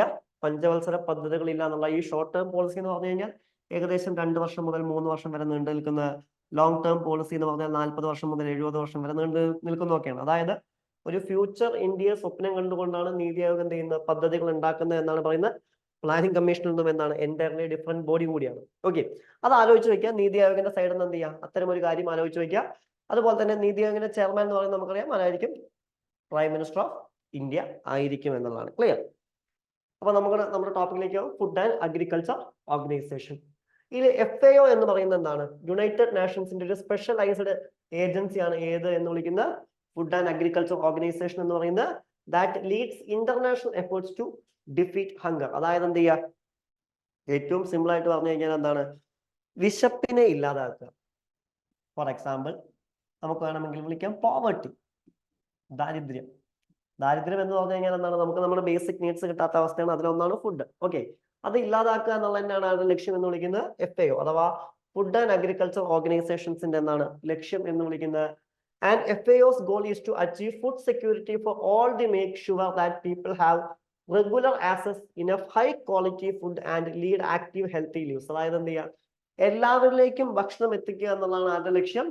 FAOയുടെ ലക്ഷ്യം. അതേപോലെ തന്നെ 2013 ഈ ഒരു ലക്ഷ്യം വെച്ചുകൊണ്ട് ഇന്ത്യൻ പാർലമെന്റ് ഒരു ആക്ട് പാസ്സാക്കിയിട്ടുണ്ട്. ഏത് ആക്ടാണെന്ന് കമന്റ് ചെയ്ത്. 2013 പാസ്സാക്കിയിരിക്കുന്നത്. And with 194 members, countries European union including India. അതായത് എന്താണ്? 194 മെമ്പേഴ്സ് ആണുള്ളത്. അതിൽ യൂറോപ്യൻ യൂണിയനും ഇന്ത്യ ഒക്കെ ഉള്ളതായിട്ട് കാണാനും പറ്റും. അതുപോലെ തന്നെ 130 രാജ്യങ്ങളിലായിട്ടാണ് എന്ത് ചെയ്യുന്നത്? വേൾഡ് വൈഡ് ലെവലിൽ എന്താണ് ഇവർ വർക്ക് ചെയ്യുന്നതായിട്ട് കാണാൻ പറ്റും. അപ്പൊ ഇതിൽ എത്ര അംഗങ്ങളുണ്ട് എന്ന് ചോദിച്ചു കഴിഞ്ഞാൽ നമുക്ക് പറയാൻ പറ്റും.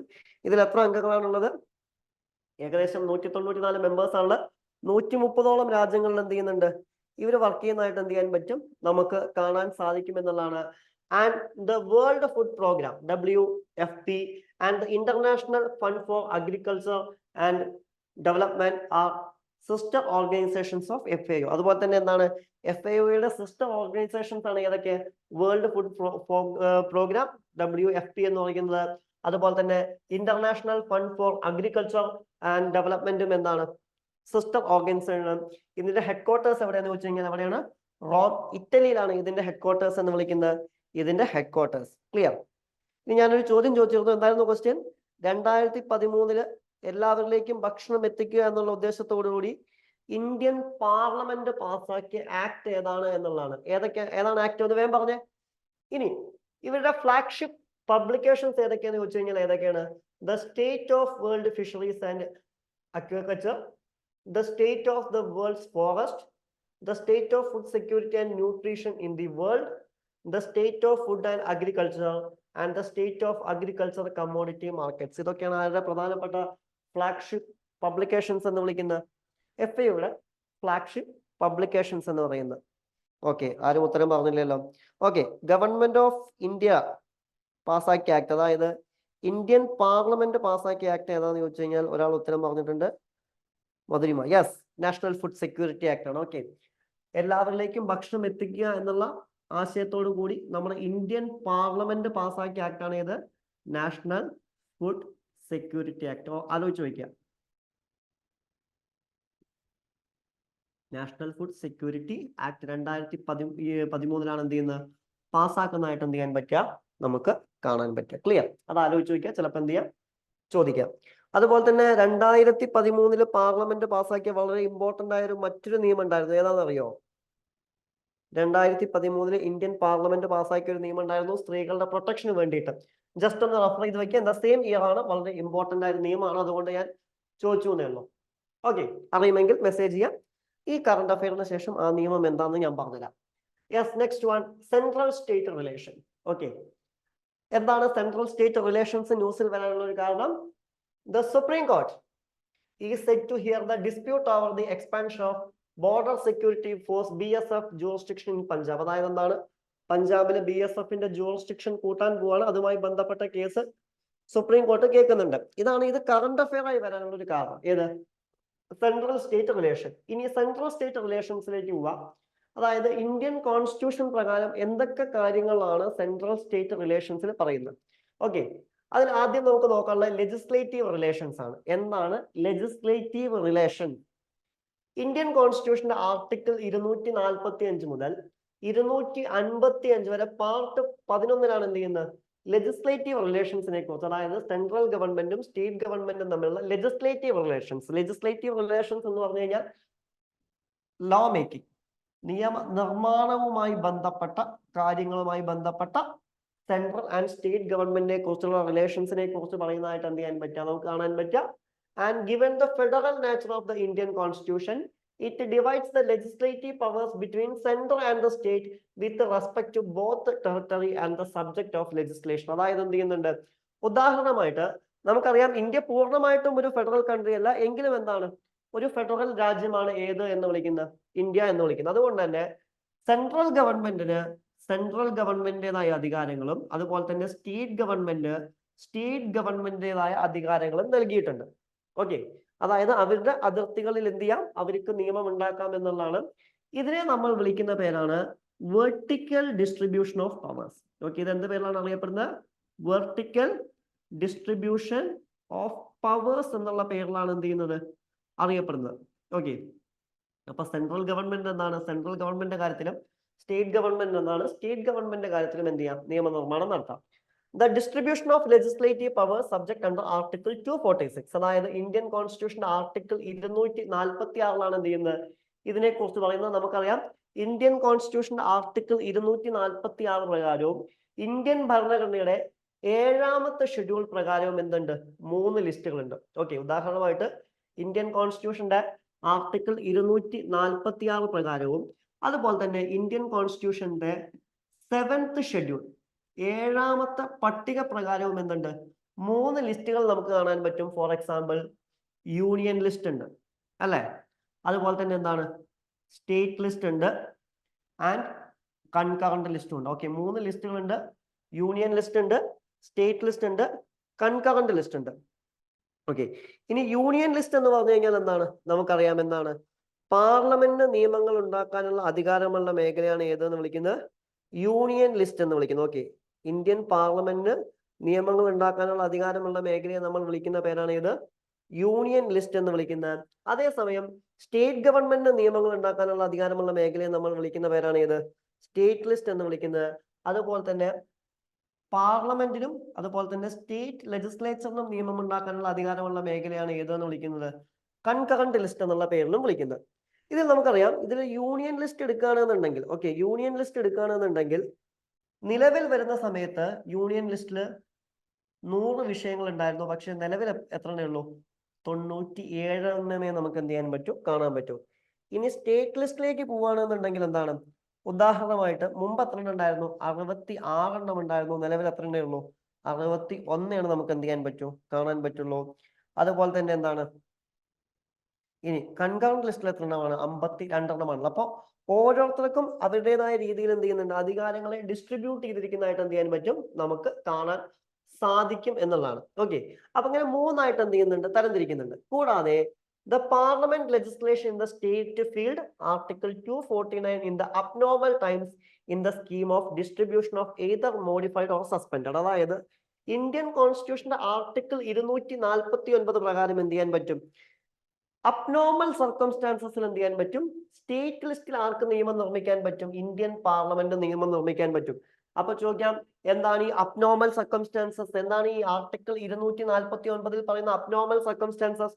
ഫോർ എക്സാമ്പിൾ, രാജ്യത്തൊരു നാഷണൽ എമർജൻസി ഉണ്ടെന്ന് വെക്കാം, ദേശീയ അടിയന്തരാവസ്ഥ.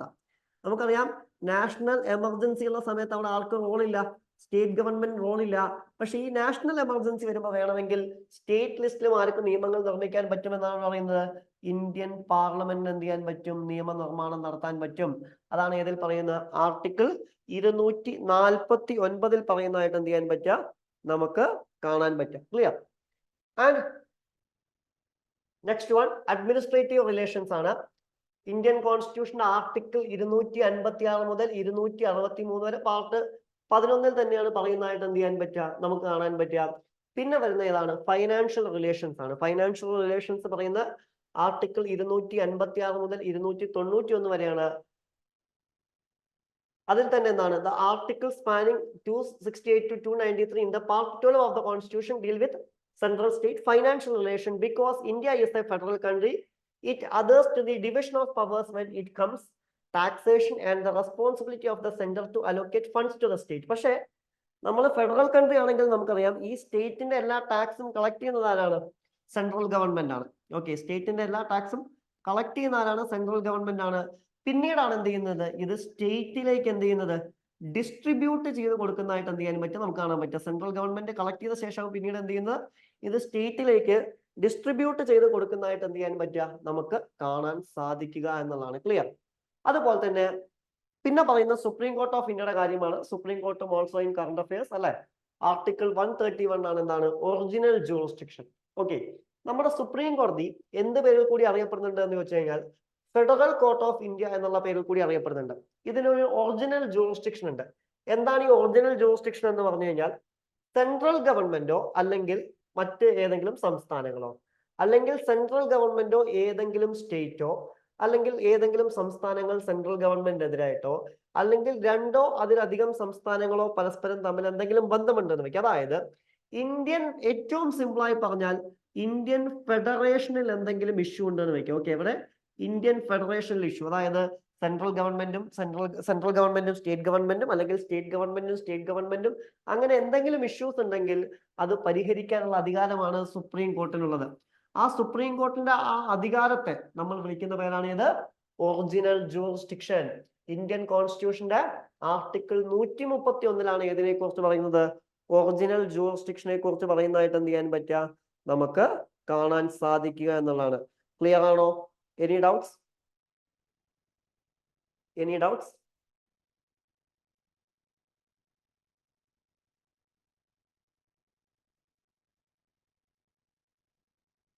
ഓക്കെ, അതുപോലെ ഞാൻ ചോദിച്ചിരുന്നു 2013 ഇന്ത്യൻ പാർലമെന്റ് പാസ്സാക്കിയ മറ്റൊരു നിയമം ഏതാന്നുള്ളത് ആലോചിച്ച് വെക്കുക. 2013 ഇന്ത്യൻ പാർലമെന്റ് പാസ്സാക്കിയ മറ്റൊരു നിയമമാണ് വളരെ ഇമ്പോർട്ടന്റ് ആയിട്ട് പലപ്പോഴും എക്സാംസിന് കാണാറുള്ള ഒരു ചോദ്യമാണ്. Protection of woman from sexual harassment.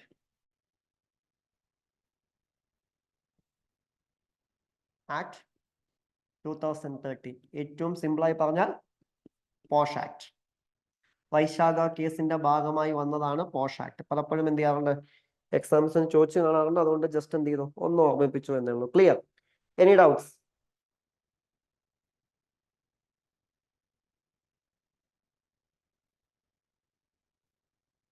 Okay, next current affair, India metrological department.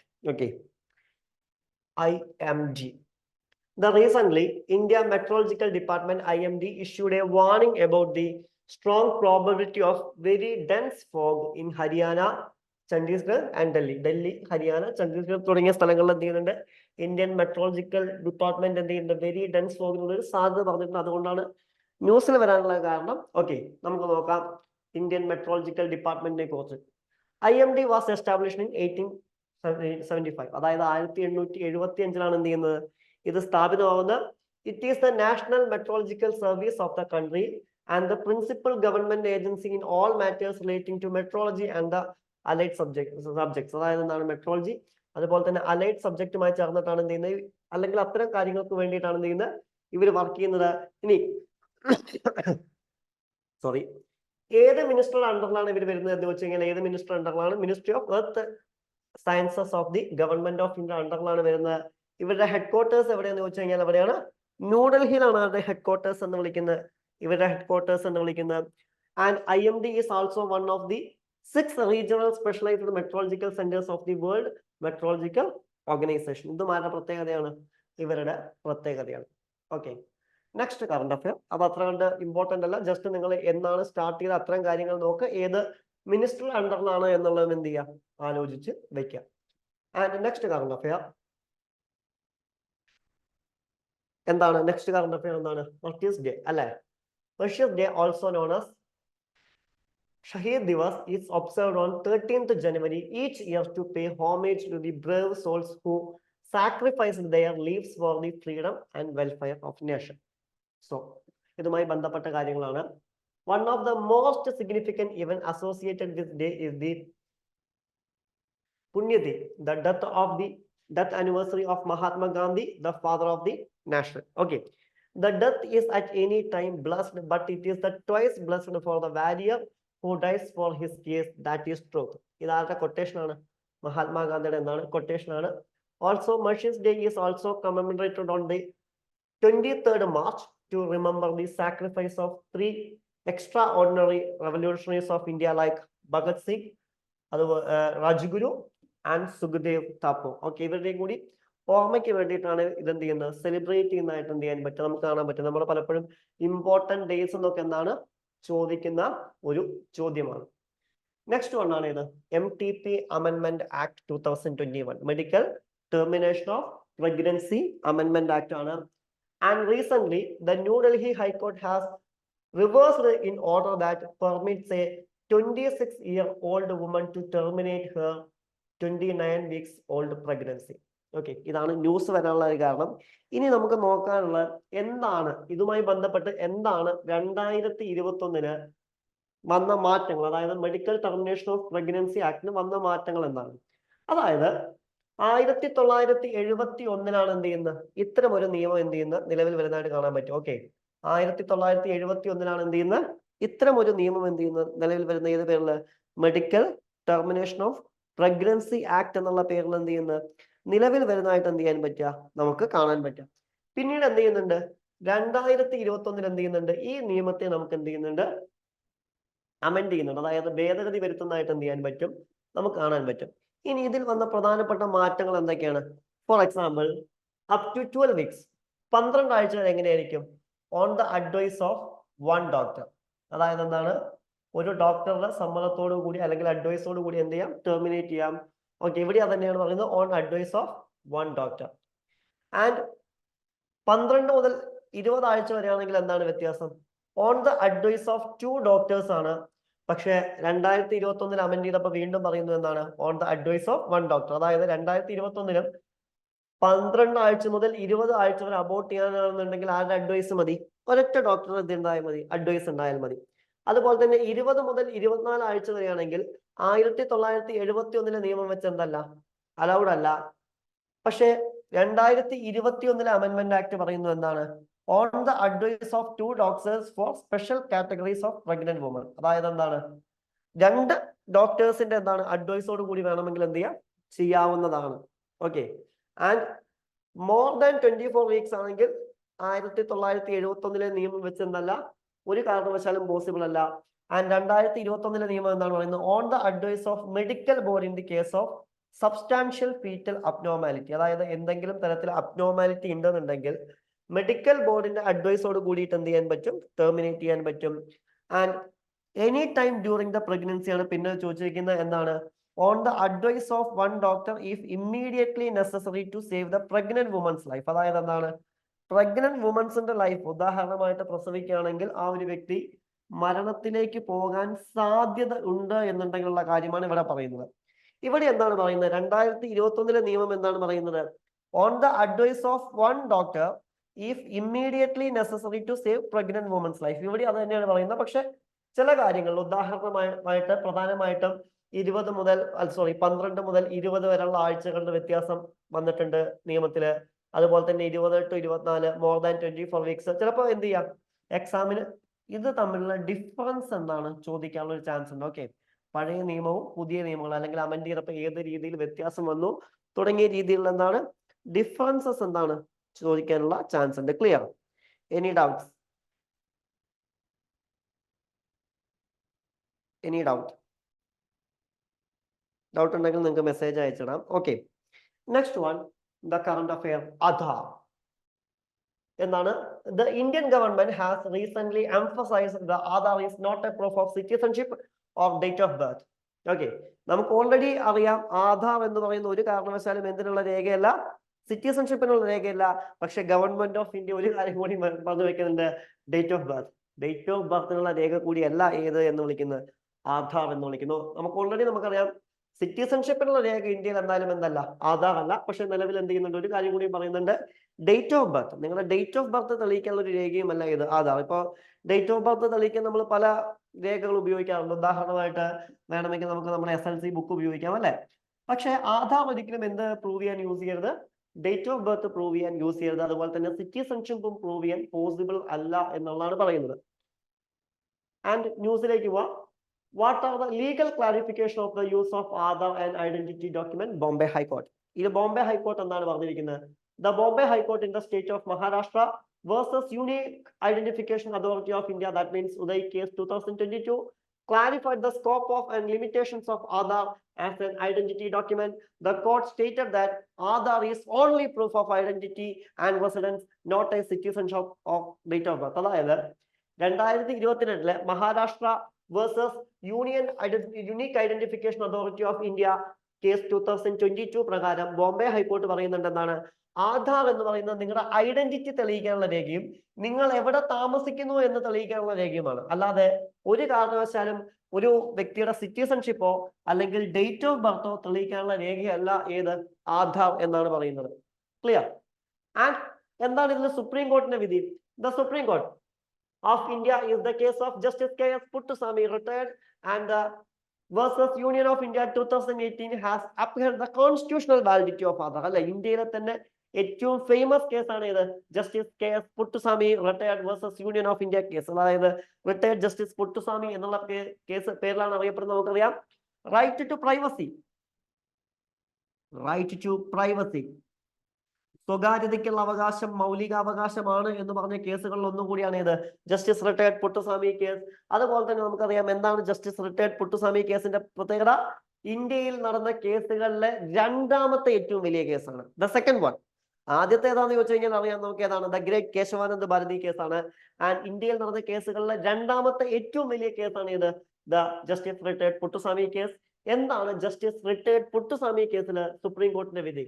The court also clarified that the Section 9 of the Aadhaar Act 2016 state that the Aadhaar number of the authentication thereof shall not by itself confer any right or be proof of citizenship domicile in the respect of an Aadhaar number holder. അതായത് എന്താണ്, ഒരു വ്യക്തിയുടെ സിറ്റിസൺഷിപ്പോ അല്ലെങ്കിൽ ഡൊമിസൈലോ തെളിയിക്കുന്നതിനുള്ള അല്ല ആധാർ എന്നും എന്ത് ചെയ്യുന്നുണ്ട് supreme court ഇത്തരം ഒരു കേസിൽ എന്ത് ചെയ്യുന്നതായിട്ട് പറയുന്നതായിട്ട് നമുക്ക് കാണാൻ പറ്റും. ഓക്കെ, ഇതാണ് ഇപ്പൊ കറണ്ട് അഫെയർ ആയി വന്നിരിക്കുന്നത്. ആധാർ ആണ് എന്ത് ചെയ്യുന്നത്, കറണ്ട് അഫെയർ ആയി വന്നിരിക്കുന്നത്. നമുക്കറിയാം എന്താണ് ആധാർ എന്ന് പറഞ്ഞു കഴിഞ്ഞാൽ എന്താണ്, ഡീറ്റെയിൽ ആയിട്ട് പോകുന്നില്ല. ഒരു 12 ഡിജിറ്റ് ഇൻഡിവിജ്വൽ ഐഡന്റിഫിക്കേഷൻ നമ്പർ ആണ് ഏത് എന്ന് വിളിക്കുന്നത്, ആധാർ എന്ന് വിളിക്കുന്നത്. ഇത് ആരാണ് ഇഷ്യൂ ചെയ്യുന്നത് എന്ന് വെച്ച് കഴിഞ്ഞാൽ ആരാണ്, unique identification authority of India, Uday ആണ് എന്ത് ചെയ്യുന്നത്, ഇത് ഇഷ്യൂ ചെയ്യുന്നത് ഗവൺമെന്റ് ഓഫ് ഇന്ത്യയുടെ ഭാഗമായിട്ട്. അതുപോലെ തന്നെ എന്താണ് ഇതിൽ നമുക്കറിയാം നമ്മുടെ അഡ്രസ് ഉണ്ടാവും, ഐഡന്റിറ്റി ഉണ്ടാവും, നമ്മൾ ഇന്ത്യയിൽ എവിടെയാണ് താമസിക്കുന്നത് എന്നൊക്കെ ഉണ്ടാവും. And Aadhaar card which is the biometric document stores and individuals personal information on the government database. അതുപോലെ തന്നെ എന്താണ് ഗവൺമെന്റിന്റെ ഡാറ്റാബേസിൽ എന്ത് ചെയ്യുന്നുണ്ട്, നമ്മുടെ ബയോമെട്രിക്സ് അടക്കം എന്ത് ചെയ്യുന്നുണ്ട്, സേവ് ചെയ്ത് വെക്കുന്നുണ്ട്. അതുകൊണ്ടാണ് അന്ന് ജസ്റ്റിസ് റിട്ടയർഡ് പുട്ടുസ്വാമി ചോദിക്കുന്ന ഒരു ചോദ്യമുണ്ട്, റൈറ്റ് ടു പ്രൈവസി ആർട്ടിക്കിൾ 21 അണ്ടറിൽ വരുന്നതാണോ അല്ലയോ എന്നുള്ളതായിരുന്നു ചോദ്യം. അതിനാണെന്ന് കോടതി ഉത്തരം നൽകുന്നത് പ്രധാനമായിട്ടും. An Aadhaar card can be issued to any person residing in the country for more than 6 months continuously, provided he or she submit one of the 18 listed identity cards and address proof. അതായത് എന്താണ്, ഇന്ത്യയിൽ 6 മാസത്തിൽ കൂടുതൽ reside ചെയ്യുന്ന ഏതൊരു വ്യക്തിക്കും എന്ത് കിട്ടും, ആധാർ കിട്ടും. അപ്പൊ തീർച്ചയായിട്ടും അതിനെ ഒരു കാരണവശാലും സിറ്റിസൺഷിപ്പിനുള്ള രേഖയായിട്ട് എന്ത് ചെയ്യാൻ പറ്റില്ല, കാണാൻ പറ്റില്ല. And foreign nationals are eligible to obtain one they have been living in the India for half a year. അതായത് എന്താണ്, നേരത്തെ പറഞ്ഞ പോലെ തന്നെ ഇന്ത്യയിൽ 6 മാസം താമസിക്കുകയാണെങ്കിൽ, ഒരു ഹാഫ് ഇയർ താമസിക്കുകയാണെങ്കിൽ ഫോറിൻ നാഷണൽസ് ഇതിനെന്താണ് എലിജിബിൾ ആണ്. And Aadhaar number will help the residence to avail various services provided by banking, mobile phone connections and other government non-government services in due consent. എന്തിനാണ് ആധാർ കൊടുക്കുന്നത്?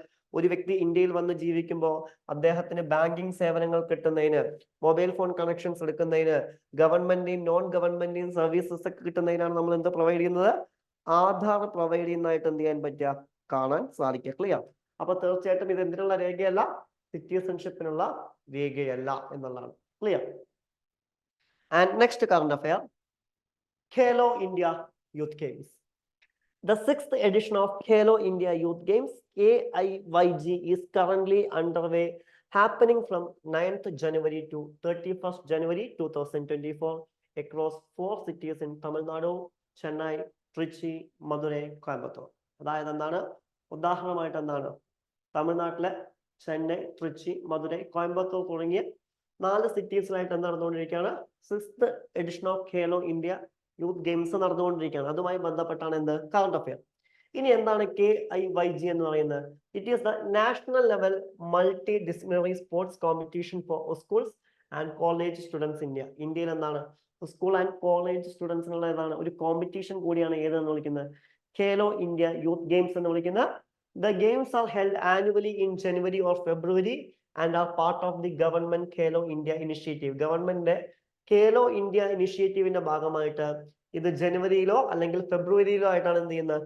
ഹോസ്റ്റ് ചെയ്യുന്നതായിട്ട് എന്ത് ചെയ്യാൻ പറ്റുക? നമുക്ക് കാണാൻ പറ്റാം. ഇതിന്റെ ലക്ഷ്യം എന്താണെന്ന് ചോദിച്ചു കഴിഞ്ഞാൽ എന്താണ്? To promote sports culture and identity sporting talent of the grass root level. അതായത് എന്താണ്? ഗ്രാസ് റൂട്ട് ലെവലിലുള്ള എന്താണ്? നമ്മുടെ സ്പോർട്സ് ടാലന്റുകൾ എന്ത് ചെയ്യുക? ഉയർത്തുക എന്നുള്ളതാണ് ഏതിന്റെ ലക്ഷ്യം എന്ന് വിളിക്കുന്നത്? ഇതിന്റെ ലക്ഷ്യം എന്ന് വിളിക്കുന്നത് ജസ്റ്റ് ഫോർ എ ഫൺ. കഴിഞ്ഞ പ്രാവശ്യം നമ്മൾ ഈ ഇന്ത്യ പല ഗെയിംസിന്റെയും ആകാറുണ്ട്. നമ്മൾ എപ്പോഴും പറയാറുണ്ട് ഇന്ത്യക്ക് സമ്മാനം കിട്ടണം എന്നൊക്കെ നമുക്ക് ആഗ്രഹമുണ്ട്. കുറച്ചു കാലം മുമ്പ് ഒരു IFS ഉദ്യോഗസ്ഥൻ അദ്ദേഹത്തിന്റെ ട്വിറ്ററിൽ ഒരു കമന്റ് ഇട്ടായിരുന്നു. എന്താണ് ആ കമന്റ് എന്ന് അറിയോ? It's very interesting. ആഴ്ചയിൽ 6 ദിവസമാണ് ക്ലാസ് ഉള്ളത്. ആ 6 ദിവസത്തെ ക്ലാസ്സിൽ 2 ദിവസം മാത്രമാണ്, അല്ലെങ്കിൽ 2 ദിവസമല്ല, 2 ദിവസത്തിൽ മാത്രമാണ് PT പീരീഡ് ഉള്ളത്. അതായത് 2 പീരീഡ് മാത്രമാണ് PTക്ക് വേണ്ടി മാറ്റി വെക്കുന്നത്. ഈ 2 PT പീരീഡും മാത്സ് ടീച്ചേഴ്സ് കേട്ടിട്ട് എന്ത് ചെയ്യും? ക്ലാസ് എടുക്കും. പിന്നെ ഇന്ത്യ സ്പോർട്സിലെ ഒന്നാമത് എത്തണം എന്ന് പറഞ്ഞു കഴിഞ്ഞാൽ എങ്ങനെ നടക്കും എന്നുള്ളതാണ് ചോദ്യം. അത് അദ്ദേഹം ഇട്ടൊരു ട്വീറ്റ് ആണെങ്കിൽ പോലും അതിൽ വലിയൊരു സന്ദേശം പറഞ്ഞു വെക്കുന്നുണ്ട്. അതായത് പലപ്പോഴും നമ്മൾ എന്ത് ചെയ്യുന്നില്ല? അത്ര കണ്ട് ഇമ്പോർട്ടൻസ് കൊടുക്കുന്നില്ല എന്നുള്ളത് തന്നെയാണ്. ഓക്കെ, അപ്പൊ അത് അത്തരം ഇമ്പോർട്ടൻസ് കൊടുക്കുക എന്നുള്ളത് തന്നെയാണ് ഏതിന്റെയും ലക്ഷ്യം എന്ന് വിളിക്കുന്നത്? ഈ ഖേലോ ഇന്ത്യ പ്രോഗ്രാമിന്റെയും ലക്ഷ്യം എന്ന് വിളിക്കുന്നത്.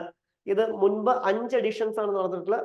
മുമ്പ് എവിടെയൊക്കെയാണ് നടന്നിട്ടുള്ളത് എന്ന് വെച്ച് കഴിഞ്ഞാൽ ഡൽഹി, പൂനെ, ഗുവാഹത്തി, പുഞ്ചിക്ക ആൻഡ് ഭോപ്പാലാണ് നടന്നതായിട്ട് കാണാൻ പറ്റുക. നിലവിൽ നടക്കുന്ന എവിടെയാണ്? തമിഴ്നാട്ടിലാണ് എന്ത് ചെയ്യുന്നത്? നിലവിൽ നടക്കുന്നതായിട്ട് എന്ത് ചെയ്യാൻ പറ്റുക? നമുക്ക് കാണാൻ സാധിക്കുക. Clear? Any doubts? Yes, next one. The ancient lake on Mars. എന്താണ്? NASA's Perseverance rover has sustained the existence of ancient lake sediments in Mars, Jezero, Carpenter through the grounded penetrating radar observation. അതായത് ഇത് നാസയുമായി ബന്ധപ്പെട്ട് നമുക്കറിയാം, അമേരിക്കയിലെ എന്താണ് research agency അല്ലെ, നമ്മുടെ ISRO പോലെ തന്നെ അമേരിക്കയിലെ റിസർച്ച് ഏജൻസിയാണ് ഏത് എന്ന് വിളിക്കുന്നത്? നാസ എന്ന് വിളിക്കുന്നത്. ഓക്കെ, ഈ നാസയുമായി ബന്ധപ്പെട്ട ഒരു കറണ്ട് അഫെയർ ആണ് എന്താണ് വന്നിരിക്കുന്നതായിട്ട് എന്ത് ചെയ്യാൻ പറ്റുക? നമുക്ക് കാണാൻ പറ്റും. ഓക്കെ, ഈ കറണ്ട് അഫെയറിൽ അല്ലെങ്കിൽ ഇതിൽ പ്രധാനമായിട്ടും എന്താണ് പറയുന്നത് എന്ന് ചോദിച്ചു കഴിഞ്ഞാൽ, ഉദാഹരണമായിട്ട് നാസ നടത്തിയിരിക്കുന്ന ഒരു പ്രൊജക്ടിനെ കുറിച്ചാണ്. നാസ നടത്തിയിരിക്കുന്ന പ്രൊജക്ട് എന്ന് പറയാൻ പറ്റില്ല, ഒരു ഇനിഷ്യേറ്റീവ് കൂടിയാണത്. അതിനെക്കുറിച്ചാണ് ഇതിൽ പറയുന്നതായിട്ട് എന്ത് ചെയ്യാൻ പറ്റുക? നമുക്ക് കാണാൻ പറ്റുക. ഇതിൽ എന്താണ് പറഞ്ഞിരിക്കുന്നത്? ഫോർ എക്സാമ്പിൾ, നമുക്ക് ആ ന്യൂസിലേക്ക് പോവാം. എന്താണ്? The findings support the theory that Mars underwent a transition from being cold and it to becoming warm, wet and possibly suitable for habitation എന്നുള്ളതാണ്. എന്താണ് ഇവിടെ ഉദ്ദേശിക്കുന്നത് എന്ന് ചോദിച്ചു കഴിഞ്ഞാൽ എന്താണ്? മാർസിൽ, അതായത് എന്താണ്, നമ്മുടെ ചൊവ്വ എന്ന് പറയുന്നത് തണുത്തതും അതുപോലെ തന്നെ ഊഷ്മളവുമായ ഒരു അവസ്ഥയിൽ നിൽക്കുന്നതാണ്, നനവുള്ളതാണ്. അതുകൊണ്ട് തന്നെ താമസത്തിന് അനുയോജ്യമാവാനുള്ള ഒരു സാധ്യതയാണ് എന്ത് ചെയ്യുന്നത്? ഒരു പോസിബിലിറ്റിയാണ് എന്ത് ചെയ്യുന്നത്? ഇവിടെ പറയുന്നതായിട്ട് എന്ത് ചെയ്യാൻ പറ്റുക? നമുക്ക് കാണാൻ പറ്റുക. And perseverance is the Carl seized Mars rover designed to explore the Jezero craft on the Mars as the part of NASA's Mars 2020 mission. അതായത് എന്താണ്, നാസയുടെ മാർസ് 2020 ദൗത്യത്തിന്റെ ഭാഗമായി എന്താണ്, ചൊവ്വയിലെ ജസീറോ ഗർത്തം പരിവേഷണം ചെയ്യുന്നതിന് അല്ലെങ്കിൽ ചൊവ്വയിലെ ഗർത്തം പരിവേഷണം ചെയ്യുന്നതിന് എന്താണ് ജസീറോ ക്രാഫ്റ്റർ എന്ത് ചെയ്തിരുന്നു, ഒക്കെയായിരുന്നു. And it was manufactured by the jet propulsion laboratory and launched on the 13th July 2020. ഇനി ഇത് ആരാണ് മാനുഫാക്ചർ ചെയ്തത് ചോദിച്ചു കഴിഞ്ഞാൽ ആരാണ്, ജെറ്റ് പ്രൊപ്പല്യൂഷൻ ലബോറട്ടറി ആണ് ഉണ്ടാക്കിയത്, മാനുഫാക്ചർ ചെയ്ത് 2020 ജൂലൈ 30 എന്ത് ചെയ്യുന്നത്, ഇത് ലോഞ്ച് ചെയ്യുന്നതായിട്ട് കാണാൻ പറ്റുക. അത് ജസ്റ്റ് ഒരു കറണ്ട് അഫെയർ ആയി വന്നുകൊണ്ട് പറഞ്ഞു എന്നുള്ള ആ മിഷൻസിന്റെ പേരൊക്കെ എന്ത് ചെയ്യാം, ഒന്ന് ആലോചിച്ച് വയ്ക്കാം. Next one, voluntarily carbon market framework four agriculture sector. എന്നാണ് പറയുന്നത്, recently the central government initiated a framework for voluntarily carbon market in the agriculture sector, aiming to encourage small and medium farmers to benefit from carbon credits and promote eco-friendly farming practices. ഇതാണ് എന്താണ് ഇത് ന്യൂസിൽ വരാൻ കാരണം എന്ന് പറയുന്നത്. നമുക്ക് നോക്കാം എന്താണ് voluntarily carbon market is a trading system where individuals and organizations can voluntarily buy and sell carbon credit to offset greenhouse gas emissions. Each credit symbolizes 1 metric ton of avoided reduced to remove CO2 or equipment GHG. These credit organic from projects that cut emissions like tree planting, renewable energy, investment, etc. ഇപ്പൊ നമുക്കറിയാം India എന്ന് പറയുന്ന രാജ്യം ഏകദേശം കുറച്ചു കാലമായിട്ട് 2070 കൂടി അല്ലെ 2070 കൂടിയിട്ട് എന്താണ് നമ്മുടെ കാർബൺ ന്യൂട്രാലിറ്റി ഇൻഡെക്സ് 0 എത്തിക്കാൻ നിൽക്കുകയാണ്. അതിന്റെ ഭാഗമായിട്ടാണ് അല്ലെങ്കിൽ അതിന്റെയൊക്കെ ഭാഗമായിട്ടാണ് ഇത്തരം പ്രൊജക്ടുകൾ എന്ത് ചെയ്യുന്നത് കൊണ്ടുവരുന്നത്. അതായത് കാർബൺ ക്രെഡിറ്റുകൾ വാങ്ങാനും വിൽക്കാനും കഴിയുന്ന ഒരു വ്യാപാര സംവിധാനമാണ് എന്ത് ചെയ്യുന്നത് ഈ കാർബൺ മാർക്കറ്റ് എന്നുകൊണ്ട് എന്ത് ചെയ്യുന്നത് ഉദ്ദേശിക്കുന്നത്. ഇതിലെ ഓരോ ക്രെഡിറ്റും എന്ത് ചെയ്യുന്നുണ്ട്, ഒരു മെട്രിക് ടൺ ഒഴിവാക്കിയതോ കുറച്ചോ നീക്കം ചെയ്തതായ CO2 അല്ലെങ്കിൽ തുല്യമായ GHG, അതായത് GHG എന്ന് പറഞ്ഞു കഴിഞ്ഞാൽ എന്താണ്, GHG എന്താണ് പ്രതിനിധീകരിക്കുന്നതാണ്, അതായത് എന്താണ് ഗ്രീൻ ഹൗസ് ഗ്യാസസിനെ എന്താണ് പ്രതിനിധീകരിക്കുന്നതാണ്. അതുപോലെ തന്നെ വൃക്ഷത്തൈ നടൽ, അതുപോലെ തന്നെ നമുക്ക് വീണ്ടും ഉപയോഗിക്കാവുന്ന എന്താണ് എനർജി സോഴ്സസ്, ഇതൊക്കെയാണ് ഏതുകൊണ്ട് ഉദ്ദേശിക്കുന്നത്, ഇത്തരം ഒരു ആശയം കൊണ്ട് ആരും ഉദ്ദേശിക്കുന്നത് ഗവൺമെന്റ് ഉദ്ദേശിക്കുന്നതായിട്ട് എന്ത് ചെയ്യാൻ പറ്റുക, നമുക്ക് കാണാൻ പറ്റുക. ക്ലിയർ. നെക്സ്റ്റ് വൺ ആണ് കറപ്ഷൻ പെർസെപ്ഷൻ ഇൻഡെക്സ് 2023. എന്താണ് the 2023 corruption perception index CPI 2023 has been released by Transparency International. അപ്പോൾ ചോദിക്കാം ആരാണ് ഈ കറപ്ഷൻ പെർസെപ്ഷൻ ഇൻഡെക്സ് പുറത്തുവിടുന്നത് എന്ന് വെച്ച് കഴിഞ്ഞാൽ ആരാണ്, ട്രാൻസ്പെറൻസി ഇന്റർനാഷണൽ ആണ് എന്ത് ചെയ്യുന്നത് പുറത്തുവിടുന്നതായിട്ട് എന്ത് ചെയ്യാൻ പറ്റുക, നമുക്ക് കാണാൻ പറ്റുക എന്താണ് that most countries have made little to no progress in the tackling public sector corruption. അതായത് പബ്ലിക് സെക്ടറിൽ നടക്കുന്ന കറപ്ഷൻസ് കുറയ്ക്കുക അല്ലെങ്കിൽ എത്രത്തോളം കറപ്ഷൻസ് നടക്കുന്നുണ്ട് എന്ന് എന്ത് ചെയ്യുക എത്തിക്കുക എന്നുള്ളതൊക്കെയാണ് ഏതിന്റെ ലക്ഷ്യം, ഇതിന്റെ ലക്ഷ്യമായിട്ട് എന്ത് ചെയ്യുന്നത് പറയുന്നത്. അപ്പൊ നമുക്ക് കറണ്ട് അഫെയറിലേക്ക് ഇവന്റിലേക്ക് പോവാം. ഇതാണ് കറപ്ഷൻ പെർസെപ്ഷൻ ഇൻഡെക്സ് 2023 എന്ന് പറയുന്നത്. ഇതിൽ സ്കോറും അതുപോലെ തന്നെ എന്താണ് രാജ്യങ്ങൾ തന്നിട്ടുണ്ട്. അത് നമ്മൾ കാണാതെ പഠിക്കേണ്ട ആവശ്യമില്ല, ജസ്റ്റ് ഞാൻ ആ ഹിന്ദുവിൽ വന്നൊരു ന്യൂസ് കട്ടിങ് വെച്ചു എന്ന് മാത്രം. ക്ലിയർ. ഇനി എന്താണ് ട്രാൻസ്പെറൻസി ഇന്റർനാഷണൽ, ഇവരാണല്ലോ പബ്ലിഷ് ചെയ്യുന്നത്. എന്താണ് ട്രാൻസ്പെറൻസി ഇന്റർനാഷണൽ എന്ന് വെച്ച് കഴിഞ്ഞാൽ ഇതൊരു ഇന്റർനാഷണൽ നോൺ ഗവൺമെന്റൽ ഓർഗനൈസേഷൻ ആണ്. ഏത് ട്രാൻസ്പെറൻസി ഇന്റർനാഷണൽ എന്ന് വിളിക്കുന്നത് 1993 എന്താണ് ജർമ്മനിയിലെ ബെർലിൻ ബേസ് ചെയ്തിട്ടാണ് ഇവര് നിലവിൽ വരുന്നതായിട്ട് എന്ത് ചെയ്യാൻ പറ്റുക, നമുക്ക് കാണാൻ പറ്റുക.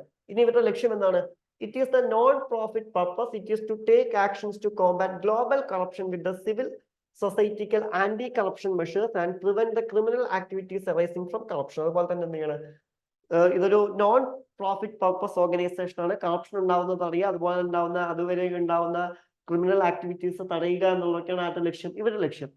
And the most notable publication include the global corruption barometer and the corruption perception index. ഇവര് പുറത്തേക്ക് വിടുന്ന 2 പബ്ലിക്കേഷൻസ് ഏതൊക്കെയാന്ന് വെച്ച് കഴിഞ്ഞാൽ എന്താണ് ഗ്ലോബൽ കറപ്ഷൻ ബാരോമീറ്ററും അതുപോലെ തന്നെ എന്താണ് ദ കറപ്ഷൻ പെർസെപ്ഷൻ ഇൻഡെക്സ് ആണ്. വേണമെങ്കിൽ ചോദിക്കാം ഇവരുടെ പ്രധാനപ്പെട്ട പബ്ലിക്കേഷൻസ് ഏതൊക്കെയാന്ന് എന്ത് ചെയ്യാം ചോദ്യം വരാമെന്നുള്ളതാണ്. ക്ലിയർ.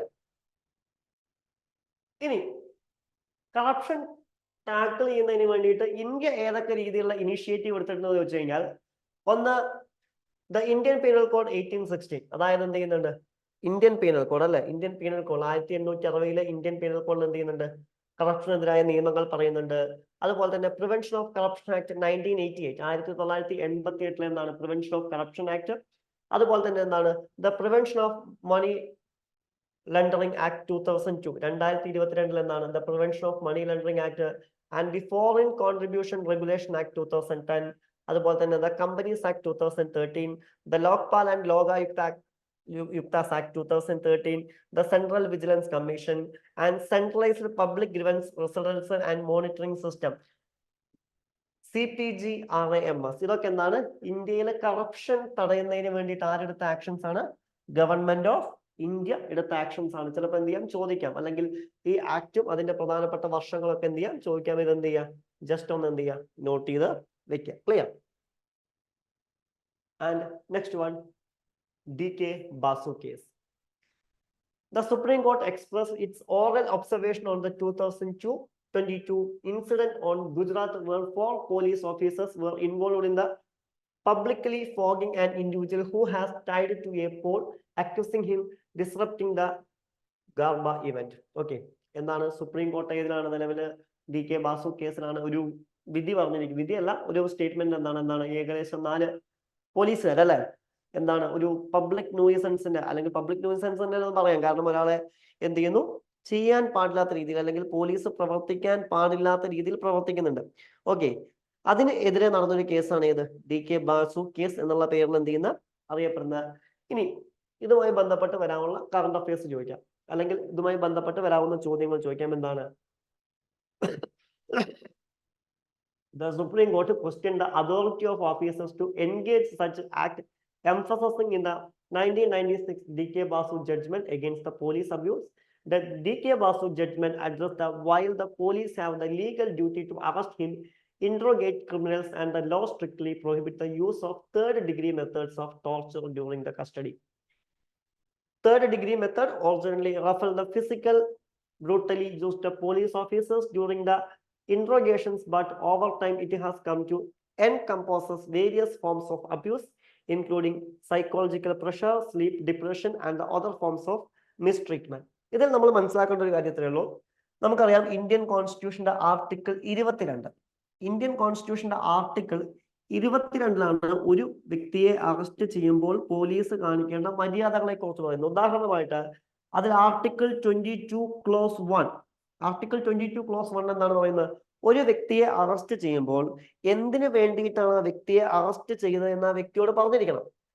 അതുകൂടാതെ എന്താണ് അദ്ദേഹത്തിന്റെ അഡ്വക്കേറ്റിനെ കാണാനുള്ള അല്ലെങ്കിൽ അദ്ദേഹത്തിന്റെ വക്കീലിനെ കാണാനുള്ള പെർമിഷൻ അദ്ദേഹത്തിന് ഉണ്ടായിരിക്കും എന്ന് പറഞ്ഞാൽ അദ്ദേഹത്തെ അറസ്റ്റ് ചെയ്ത വിവരം അദ്ദേഹത്തിന്റെ ഫ്രണ്ട്സിനെയോ നാട്ടുകാരെയോ അല്ലെങ്കിൽ അദ്ദേഹം പറയുന്ന വ്യക്തിയെയോ അറിയിച്ചിരിക്കണം. ഇതാണ് ഒന്നാമത്തെ ആർട്ടിക്കിൾ. ആൻഡ് ഇന്ത്യൻ കോൺസ്റ്റിറ്റ്യൂഷൻ തന്നെ ആർട്ടിക്കിൾ 22 ക്ലോസ് 2 പറയുന്നുണ്ട് അറസ്റ്റ് ചെയ്ത വ്യക്തിയെ 24 മണിക്കൂറിന് മുന്നിൽ ജുഡീഷ്യൽ മജിസ്ട്രേറ്റിന് മുന്നിൽ 24 മണിക്കൂറിനുള്ളിൽ ജുഡീഷ്യൽ മജിസ്ട്രേറ്റിന് മുന്നിൽ എന്ത് ചെയ്യണം? ഹാജരാക്കിയിരിക്കണം. ആൻഡ് ആർട്ടിക്കിൾ 22 ക്ലോസ് 3 പറയുന്നുണ്ട്. എന്താണ് ആർട്ടിക്കിൾ 22 ക്ലോസ് 3 പറയുന്നത്? ജുഡീഷ്യൽ മജിസ്ട്രേറ്റ് പറയുന്നതിനേക്കാൾ കൂടുതൽ ദിവസം ഒരു വ്യക്തിയെ കസ്റ്റഡിയിൽ വെക്കാൻ പാടില്ല. ഇങ്ങനെ പല കണ്ടീഷൻസ് ഉണ്ട്. ഇനി ഒരു വ്യക്തിയെ നമ്മൾ അറസ്റ്റ് ചെയ്ത് അദ്ദേഹത്തിന്റെ മേൽ തേർഡ് ഡിഗ്രി ഉപയോഗിക്കണം. അദ്ദേഹത്തെ തല്ലുന്നു, ചവിട്ടുന്നു, കൊട്ടുന്നു, അല്ലെങ്കിൽ സൈക്കോളജിക്കൽ പ്രഷർ കൊടുക്കുന്നു, അല്ലെങ്കിൽ ഉറങ്ങാൻ സമ്മതിക്കാതിരിക്കുന്നു തുടങ്ങിയ കാര്യങ്ങളൊക്കെ എന്തിന്റെ ലംഘനമായിട്ടാണ് കണക്കാക്കുന്നത്? ഇന്ത്യൻ കോൺസ്റ്റിറ്റ്യൂഷൻ പ്രകാരം ആർട്ടിക്കിൾ 21. നമുക്കറിയാം ആർട്ടിക്കിൾ 21 എന്ന് പറയുന്നത് എന്താണ്? Right to life and personal liberty ആണ് അല്ലെ? Right to life and personal liberty അതിന്റെ ലംഘനമായിട്ടാണ് എന്ത് ചെയ്യുന്നത് കണക്കാക്കുന്നത് എന്നാണ് ഈ കേസിൽ സുപ്രീം കോർട്ട് പറഞ്ഞിട്ടുള്ളത്. അപ്പൊ ഇവിടെ നിങ്ങൾ പ്രധാനമായിട്ടും നോക്കേണ്ട ഈ ഒരു കേസല്ല എന്താണ് ഇന്ത്യൻ കോൺസ്റ്റിറ്റ്യൂഷനിലെ ആർട്ടിക്കിൾ 22, അതുപോലെ തന്നെ എന്താണ് ആർട്ടിക്കിൾ 21 തുടങ്ങിയ കാര്യങ്ങൾ എന്ത് ചെയ്യണം നിങ്ങൾ നോട്ട് ചെയ്ത് വെക്കണം. ചിലപ്പോൾ എന്ത് ചെയ്യാം എക്സാമിന് വരാൻ ചാൻസ് ഉണ്ട്. ഓക്കെ, അതുപോലെ തന്നെ എന്താണ് പോലീസുകാർ തേർഡ് ഡിഗ്രി ഉപയോഗിക്കാൻ പാടില്ല എന്ന് സുപ്രീം കോർട്ട് പറഞ്ഞ കേസ് ഏതാണെന്നും എന്ത് ചെയ്യാം നോക്കി വെക്കുക. ഏതാണ്? DK ബാസു കേസാണ്. നെക്സ്റ്റ് വൺ ആണ് അഗോവിലെ exposure toll. As the part of Ek Bharat Shrestha Bharat initiative, students immersed to themselves in the sustainable living during the Aravalli exposure to. ഇതാണ് കറണ്ട് അഫയർ. എന്താണ് നോക്കാം? എന്താണ് Aravalli is the universal township in the making for the population up to 15,000 people from around the world. It is located in Viluppuram district of Tamil Nadu. ചിലപ്പോൾ ഇതിന്റെ location ചോദിക്കാം. ചില ഭാഗങ്ങൾ എവിടെയാണ് കാണപ്പെടുന്നത്? പുതുച്ചേരിയിലാണ് കാണപ്പെടുന്നത്, നമ്മുടെ യൂണിയൻ ടെറിട്ടറിയുടെ ഭാഗമാണ്. And it was founded in Mirra Alfassa in 1968 to implement Shri Aurobindo's vision, new forms of individual and collective life. It was officially endorsed by UNESCO in 1966. It focuses on sustainable living and addressing the future cultural, environmental, social and spiritual needs of humanity. Okay, ഇത് പിന്നീട് എന്ത് ചെയ്യുന്നുണ്ട്? 1966 UNESCO ഇതിനെ അംഗീകരിക്കുന്നുണ്ട്. പ്രധാനമായിട്ട് അവർ എന്താണ് focus ചെയ്യുന്നത്? Sustainable living, അതുപോലെ തന്നെ എന്താണ് അഡ്രസ്സിംഗ് ദ ഫ്യൂച്ചർ കൾച്ചറൽ, എൻവയോൺമെന്റൽ, social and spiritual needs of humanity ഒക്കെയാണ് എന്ത് ചെയ്യുന്നത്? ഇവർ ഫോക്കസ് ചെയ്യുന്നതായിട്ട് എന്ത് ചെയ്യാൻ പറ്റുക? കാണാൻ പറ്റുക. ഇതാണ് അതിന്റെ ഫോട്ടോ എന്ന് വിളിക്കുന്നത്. ഓൾറെഡി നിങ്ങളുടെ മെറ്റീരിയൽ നമ്മൾ കൊടുത്തിട്ടുണ്ട്. നെക്സ്റ്റ് വൺ ആണ് ഇത് India core industries performance. Okay, next current affair ആണ് ഇത് ഇന്ത്യസ് കോർ ഇൻഡസ്ട്രീസ് പെർഫോമൻസ്. എന്താണ്? The combined index of 8 core industries ICI in India exhibited a provisional growth of 3.8% in December 2023 and compared to 2022, except the crude oil and all other sectors have majority performed well. Okay, ഇതാണ് എന്താണ് ഇത് news ആയിട്ട് വരാനുള്ള ഒരു കാരണം എന്ന് വിളിക്കുന്നത്. Okay, ഇതെന്താണ് ഒരു ന്യൂസ് ആയിട്ട് വരാനുള്ള കാരണം എന്ന് വിളിക്കുന്നത്. ഓക്കെ, നമുക്ക് അടുത്ത ഭാഗത്തിലേക്ക് പോവാം. എന്താണ് പറയുന്നത്? The ICI serves a crucial metric encompassing cement, coal, crude oil, electricity, fertilizers, natural gas, refinery product and steel, collectively constituting 0.27% of the index industrial production എന്നുള്ളതാണ്. ഓക്കെ, അതായത് ഇവിടെ എന്താണ് പറയുന്നത് എന്ന് ചോദിച്ചു കഴിഞ്ഞാൽ എന്താണ് the ICI എന്താണ് serves as the crucial metric encompassing like cement, coal, crude oil, electricity, fertilizers, natural gas, refinery product and steel, collectively constituting 0.27% of the index industrial production. IIP എന്താണ് ഏകദേശം 40.27% ആണുള്ളത്. ആൻഡ് IIP എന്ന് പറയുന്നത് is a prime indicator of economic development. നമ്മുടെ economic development എന്താണ്? Prime indicator ആണ് ഏത് എന്ന് വിളിക്കുന്നത്? IIP എന്ന് വിളിക്കുന്ന എന്ത് ചെയ്യാൻ പറ്റുക? നമുക്ക് കാണാൻ പറ്റുക. And the current base year of the IIP is the 2011 and 12. നിലവിലെ കറന്റ് ബേസ് ഇയർ എന്താണെന്ന് ചോദിച്ചു കഴിഞ്ഞാൽ എത്രയാണ്? 2011-12. അപ്പൊ സംശയം വരാം, എന്താണ് ബേസ് ഇയർ എന്നതുകൊണ്ട് ഉദ്ദേശിക്കുന്നത് എന്ന് ചോദിച്ചു കഴിഞ്ഞാൽ ഇൻഫ്ലേഷനോ അല്ലെങ്കിൽ ഡീഫ്ലേഷനോ അല്ലെങ്കിൽ പ്രൈസ് ഫ്ലക്ച്വേഷനോ അധികം ഇല്ലാത്തൊരു വർഷത്തെ നമ്മൾ വിളിക്കുന്ന പേരാണ് ബേസ് ഇയർ. ഓക്കെ, അതായത് എന്താണ് ബേസ് ഇയർ എന്ന് പറഞ്ഞാൽ നമ്മളിപ്പോൾ GDP ആയിക്കോട്ടെ അല്ലെങ്കിൽ ഇൻഫ്ലേഷൻ ആയിക്കോട്ടെ അല്ലെങ്കിൽ ഡീഫ്ലേഷൻ ആയിക്കോട്ടെ, ഇതൊരു കമ്പയർ ചെയ്യാൻ ഒരു ഇയർ വേണം. ആ ഇയറിനെ നമ്മൾ വിളിക്കുന്ന പേരാണ് ബേസ് ഇയർ. ബേസ് ഇയർ എന്ന് പറഞ്ഞു കഴിഞ്ഞാൽ എന്താണ്? ബേസ് ഇയറിന്റെ പ്രത്യേകത പ്രൈസ് ഫ്ലക്ച്വേഷൻസ് ആർ ലെസ്. അതായത് പ്രൈസ് ഫ്ലക്ച്വേഷൻസ് വളരെ കുറവുള്ള ഒരു വർഷത്തെ നമ്മൾ വിളിക്കുന്ന പേരാണ് ഏതെന്ന് വിളിക്കുന്നത്? ബേസ് ഇയർ എന്നതുകൊണ്ട് ഉദ്ദേശിക്കുന്നത്. ചിലപ്പോൾ ചോദിക്കാൻ, നിലവിൽ ഇന്ത്യയിലെ ബേസ് ഇയർ എത്രയാണെന്ന് ചോദിച്ചു കഴിഞ്ഞാൽ എത്രയാണ്? 2011, 2012 ആരുടെ ബേസ് ഇയർ എന്ന് വിളിക്കുന്നത്? ഇന്ത്യയുടെ ബേസ് ഇയർ എന്നുള്ള പേരിൽ എന്ത് ചെയ്യുന്നത്? അറിയപ്പെടുന്നതായിട്ട് നമുക്ക് കാണാൻ പറ്റും. നെക്സ്റ്റ് വൺ ആണ് rising day of ICG. The Indian coast guard celebrated 48th rising day on the 1st February 2024. അതായത് എന്താണ്? ഫെബ്രുവരി 1, 2024 എന്ത് ചെയ്തു? ഇന്ത്യൻ കോസ്റ്റ് ഗാർഡ് എന്ത് ചെയ്യുന്നുണ്ട്? 48ാമത്തെ റൈസിംഗ് ഡേ ആയിട്ട് എന്ത് ചെയ്യുന്നുണ്ട്? സെലിബ്രേറ്റ് ചെയ്യുന്നതായിട്ട് എന്ത് ചെയ്യാൻ പറ്റും? നമുക്ക് കാണാൻ പറ്റുന്നതാണ്. ഓക്കെ, അപ്പൊ നമുക്ക് കൂടുതൽ ന്യൂസിലേക്ക് പോവാം. എന്താണ് പറയുന്നത്? The interim Indian Coast Guard ICG came into being 1st February 1977. അതായത് 1977 ഫെബ്രുവരി 1 എന്ത് ചെയ്യുന്നത്? ആര് നിലവിൽ വരുന്നതായിട്ട് കാണാൻ പറ്റുക? ഉദാഹരണമായിട്ട് ഇന്ത്യൻ കോസ്റ്റ് ഗാർഡ് എന്താണ് നിലവിൽ വരുന്നതായിട്ട് എന്ത് ചെയ്യാൻ പറ്റുക? നമുക്ക് കാണാൻ പറ്റുക. അപ്പൊ എന്നാണ് ഇന്ത്യൻ കോസ്റ്റ് ഗാർഡ് നിലവിൽ വരുന്നത് എന്ന് ചോദിച്ചു കഴിഞ്ഞാൽ എന്താണ്?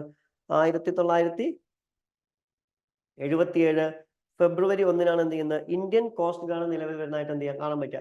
It is the present shape was formally inaugurated on 18th August 1978. അതായത് നിലവിൽ കാണുന്ന പോലെ അതിനെ എന്നാണ് ഇനോഗ്രേറ്റ് ചെയ്തതെന്ന് വെച്ച് കഴിഞ്ഞാൽ എന്താണ്? 1978. ഓക്കെ, 1978 August 18 ഇന്ന് കാണുന്ന രൂപത്തിൽ എന്ത് ചെയ്യുന്നത്? അതിനെ എന്തായിട്ട് ഇനാഗുറേറ്റ് ചെയ്യുന്നതായിട്ട് എന്ത് ചെയ്യാൻ പറ്റുക? നമുക്ക് കാണാൻ സാധിക്കുക എന്നുള്ളതാണ്. ക്ലിയർ? ആൻഡ് ഇതിൽ പറയുന്ന ഒരു കാര്യം, the ICG is India's maritime security force The responsibility of ICG include the offshore security, marine safety, and coastal security, as well as safeguarding India's exclusive economic zone. അതായത് ഇവരുടെ പ്രധാനപ്പെട്ട ലക്ഷ്യം എന്താണ് എന്ന് വെച്ചെങ്കിൽ, അല്ലെങ്കിൽ എന്താണ് ഇന്ത്യൻ കോസ്റ്റ് ഗാർഡിന്റെ പ്രധാനപ്പെട്ട ലക്ഷ്യങ്ങൾ എന്തൊക്കെയാണ്, അല്ലെങ്കിൽ ഏതൊക്കെ മേഖലയിലാണ് അവർ പ്രവർത്തിക്കുന്നത് എന്ന് വെച്ച് കഴിഞ്ഞാൽ നമുക്ക് പറയാൻ പറ്റുന്ന ഏതൊക്കെയാണ്? ഒന്ന്, മാരിടൈം സെക്യൂരിറ്റി ഫോഴ്സ് ആയിട്ട് എന്ത് ചെയ്യുന്നുണ്ട്, അവർ പ്രവർത്തിക്കുന്നതായിട്ട് എന്ത് ചെയ്യാൻ പറ്റും, നമുക്ക് കാണാൻ സാധിക്കും. അതുപോലെ തന്നെ പിന്നെ അവർ പ്രവർത്തിക്കുന്ന ഒരു മേഖല എന്ന് പറയുന്നതാണ് പിന്നെ പ്രവർത്തിക്കുന്ന ഒരു മേഖല എന്ന് പറയുന്നത് ഏതാണ്? മറൈൻ സെക്യൂരിറ്റി, കോസ്റ്റൽ സെക്യൂരിറ്റി, അതുപോലെ തന്നെ എന്താണ്, safeguarding India's exclusive economic zones. ഇതൊക്കെ ആരുടെ അധികാര പരിധിയിൽ വരുന്നതാണ്? ഇവരുടെ അധികാര പരിധിയിൽ വരുന്നതായിട്ട് എന്ത് ചെയ്യാൻ പറ്റും, നമുക്ക് കാണാൻ സാധിക്കും എന്നുള്ളതാണ്. ക്ലിയർ? ഇതൊക്കെ എന്താണ്, ഇവരുടെ എന്താണ്, പൂർണ്ണമായിട്ടും അധികാര പരിധിയിൽ വരുന്ന എന്താണ് കാര്യമാണ്. The force maintains order international shipping, lands and India's vast seas.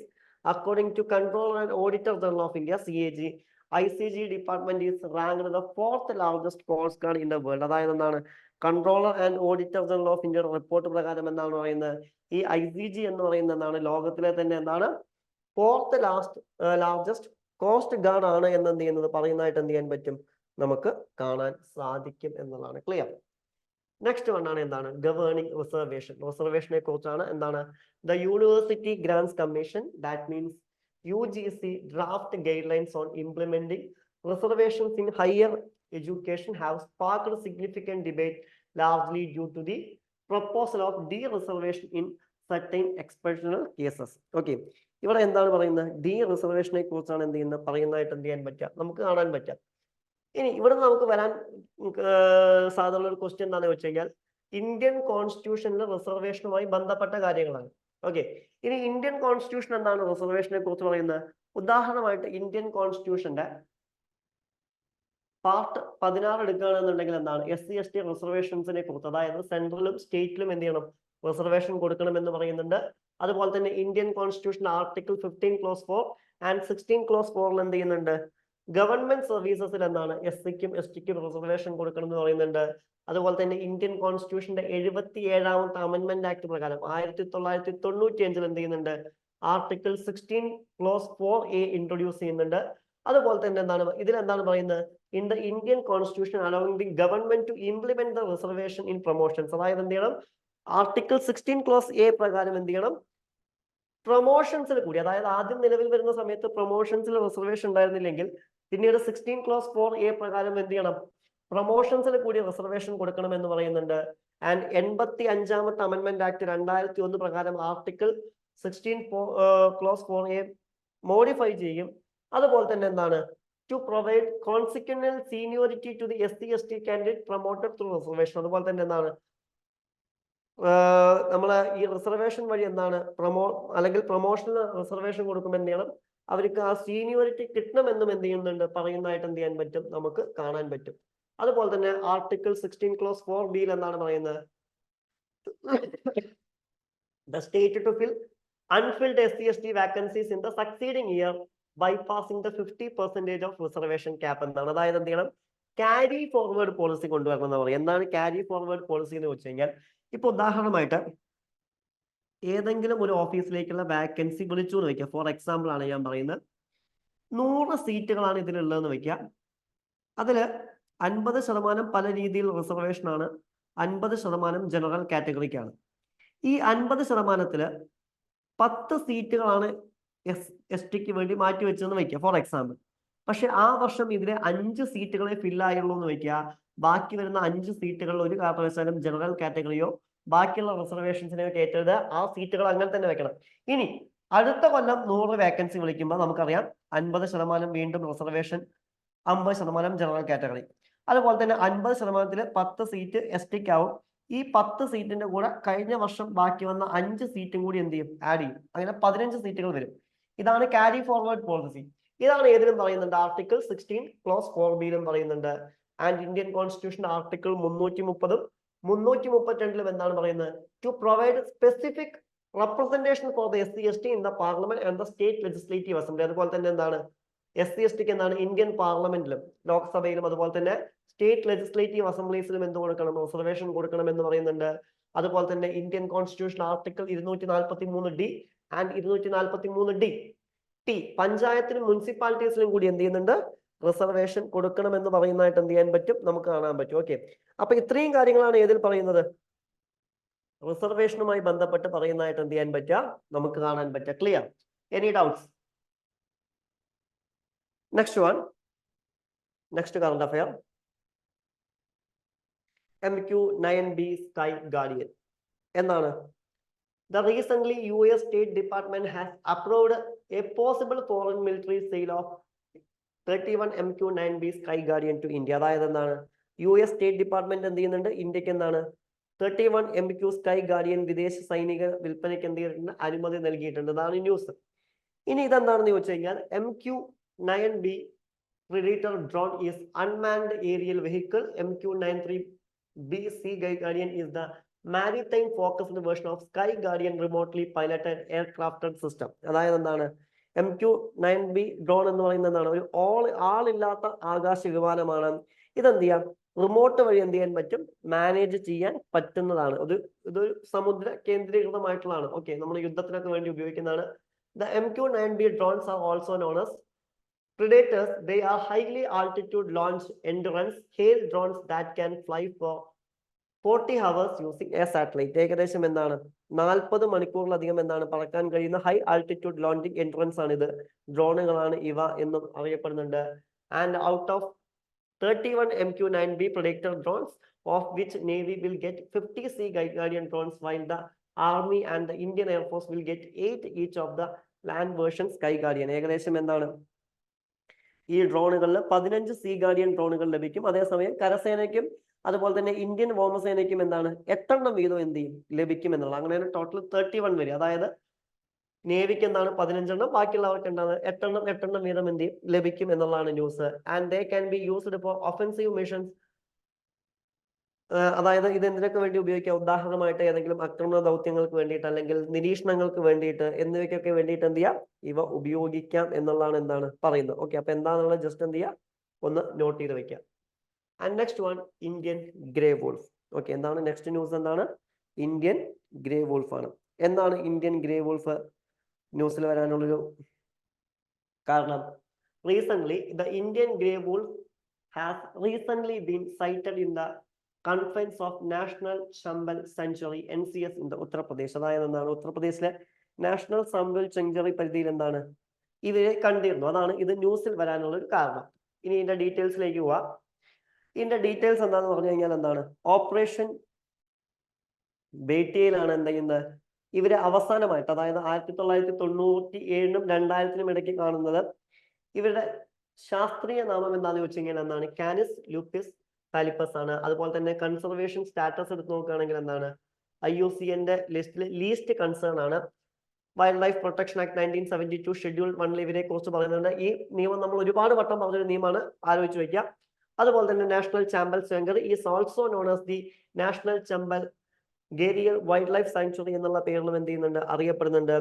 അതുപോലെ തന്നെ എന്താണ്, NCS is located on Chambal River near the tree point of Rajasthan, Madhya Pradesh and Uttar Pradesh. എന്താണ്, രാജസ്ഥാൻ, മധ്യപ്രദേശ്, ഉത്തർപ്രദേശിൽ കാണുന്ന ചമ്പൽ റിവറിന്റെ അടുത്തായിട്ടാണ് എന്ത് ചെയ്യുന്നത്, ഇത് സ്ഥിതി ചെയ്യുന്നതായിട്ട് എന്ത് ചെയ്യാൻ പറ്റുക, നമുക്ക് കാണാൻ പറ്റുക. ക്ലിയർ?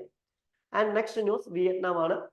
2 പ്ലേസസ് ആണ് ന്യൂസിൽ വന്ന. അതിൽ ആദ്യത്തെ വിയറ്റ്നാം ആണ്. എന്താണ്, the Philippines and Vietnam signed agreement on broaden corporation between the coast guards and prevent incidents in the South China Sea. ഒരു എഗ്രിമെന്റ് ഒപ്പുവെച്ചിരിക്കുകയാണ്. ആൻഡ് വിയറ്റ്നാമിനെ കുറിച്ച് നോക്കാം. ഇതിന്റെ പൊളിറ്റിക്കൽ ഫീച്ചേഴ്സ് നോക്കുകയാണെങ്കിൽ എന്താണ്, ഒരു സൗത്ത് ഈസ്റ്റ് ഏഷ്യൻ കൺട്രിയാണ് ഏത് എന്ന് വിളിക്കുന്നത്, വിയറ്റ്നാം എന്ന് വിളിക്കുന്ന, located on the eastern edge of the Indo China peninsula.